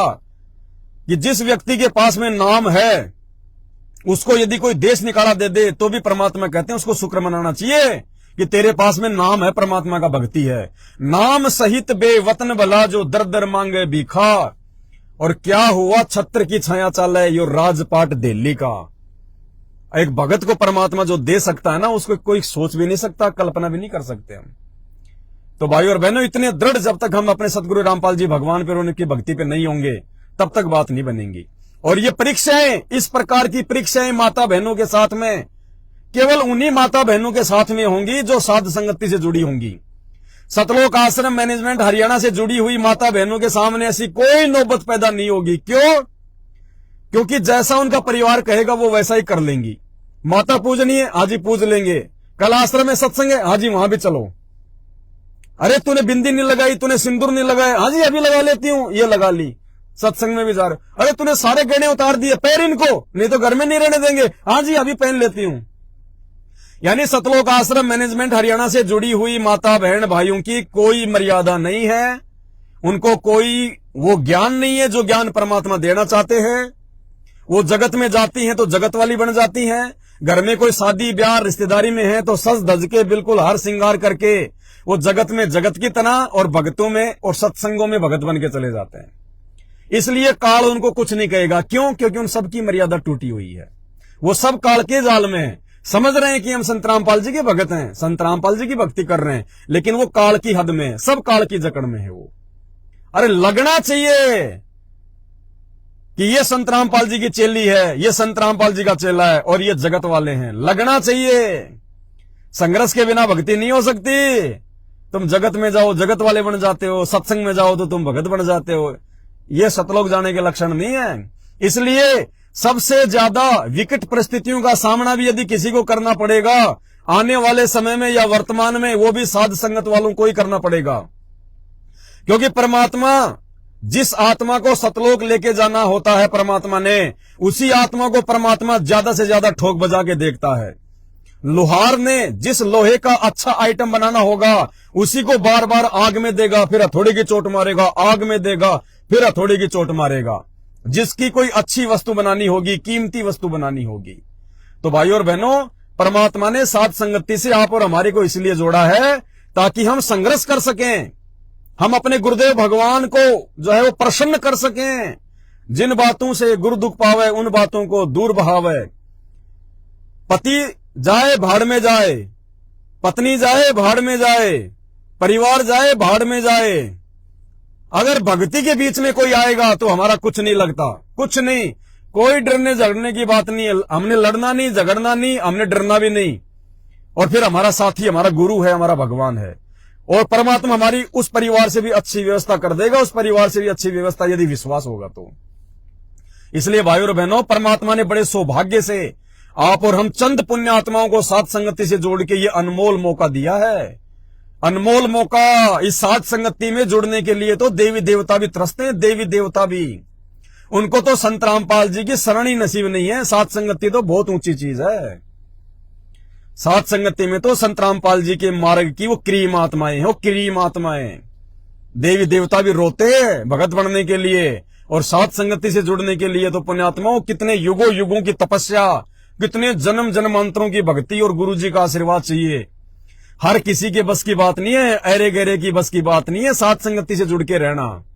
अंतिम समय तक साथ संगति से वही जुड़ के रहेगा जो परमेश्वर का हीरा मोती लाल होगा, और जिसको परमात्मा ने इसी जन्म में सतलोक लेके जाना होगा। बाकी कोई 6 महीने जुड़ेगा, आंधी की तरह आएगा, तूफान की तरह भाग जाएगा। कोई 1 साल जुड़ेगा, कोई 2 साल जुड़ेगा, कोई 4 साल जुड़ेगा। पता नहीं, दास ने तो असंख्यों देखे हैं, आंधी की तरह आने वाले, तूफान की तरह जाने वाले, ना जाने कितने गए कितने आए। दास ने तो बहुत देखे हैं ऐसे लोगों को। इसलिए मेरा तो बेटर एक्सपीरियंस है। इसलिए दास का विश्वास अपने गुरुदेव भगवान पे दृढ़ है कि परमात्मा चाहे सारे जाओ चाहे भाड़ में जाओ, परमात्मा इस दास को तो साथ संगति से जोड़ के रखना, अपने चरणों से जोड़ के रखना। परमात्मा हे परमेश्वर, सौपन में भी कोई गलती ना हो जाए परमात्मा। ये तो ऐसा समय चल रहा है मालिक, इस समय तो सौपन में भी कोई मर्यादा नहीं टूटनी चाहिए हमारी। ऐसा विकट समय है ये। 2028 से पहले पहले ऐसा भयानक समय आने वाला है। वैश्विक युद्ध, प्राकृतिक तांडव, भूकंप, अकाल, पता नहीं कैसी कैसी आपदाएं आएंगी। और ये उस समय परमात्मा अपने उन्हीं बच्चों के साथ में रहेगा जो बिल्कुल दृढ़ होकर रहेंगे अपने गुरुदेव भगवान के ऊपर। उन्हीं को परमात्मा हथेलियों पे रखेगा। नहीं तो भगत हो चाहे जगत हो, काल जो है चोटी पकड़ पकड़ के ले जाएगा। अरे भगतों की तो आज ही दुर्गति हो रही है, भगतों की तो जगत से भी ज्यादा दुर्गतियां हो रही है। जब आज ही गुरुजी अपने भक्तों को नहीं बचा रहे तो आने वाले समय में फिर कहां से बचाएंगे। तो परमात्मा ने 27 साल से ज्ञान और ये मर्यादा इसलिए बताई है कि मेरे भरोसे ना रहना, ये भक्ति बचाएगी। भक्ति मर्यादा में रहोगे, भक्ति करोगे तो मेरा आशीर्वाद तुम्हारे तक पहुंचेगा। नहीं तो भाई साहब 36 के भाव में जाओगे, 36 के भाव में। बंदी छोड़। सतगुरु रामपाल जी परमेश्वर जी की जय हो।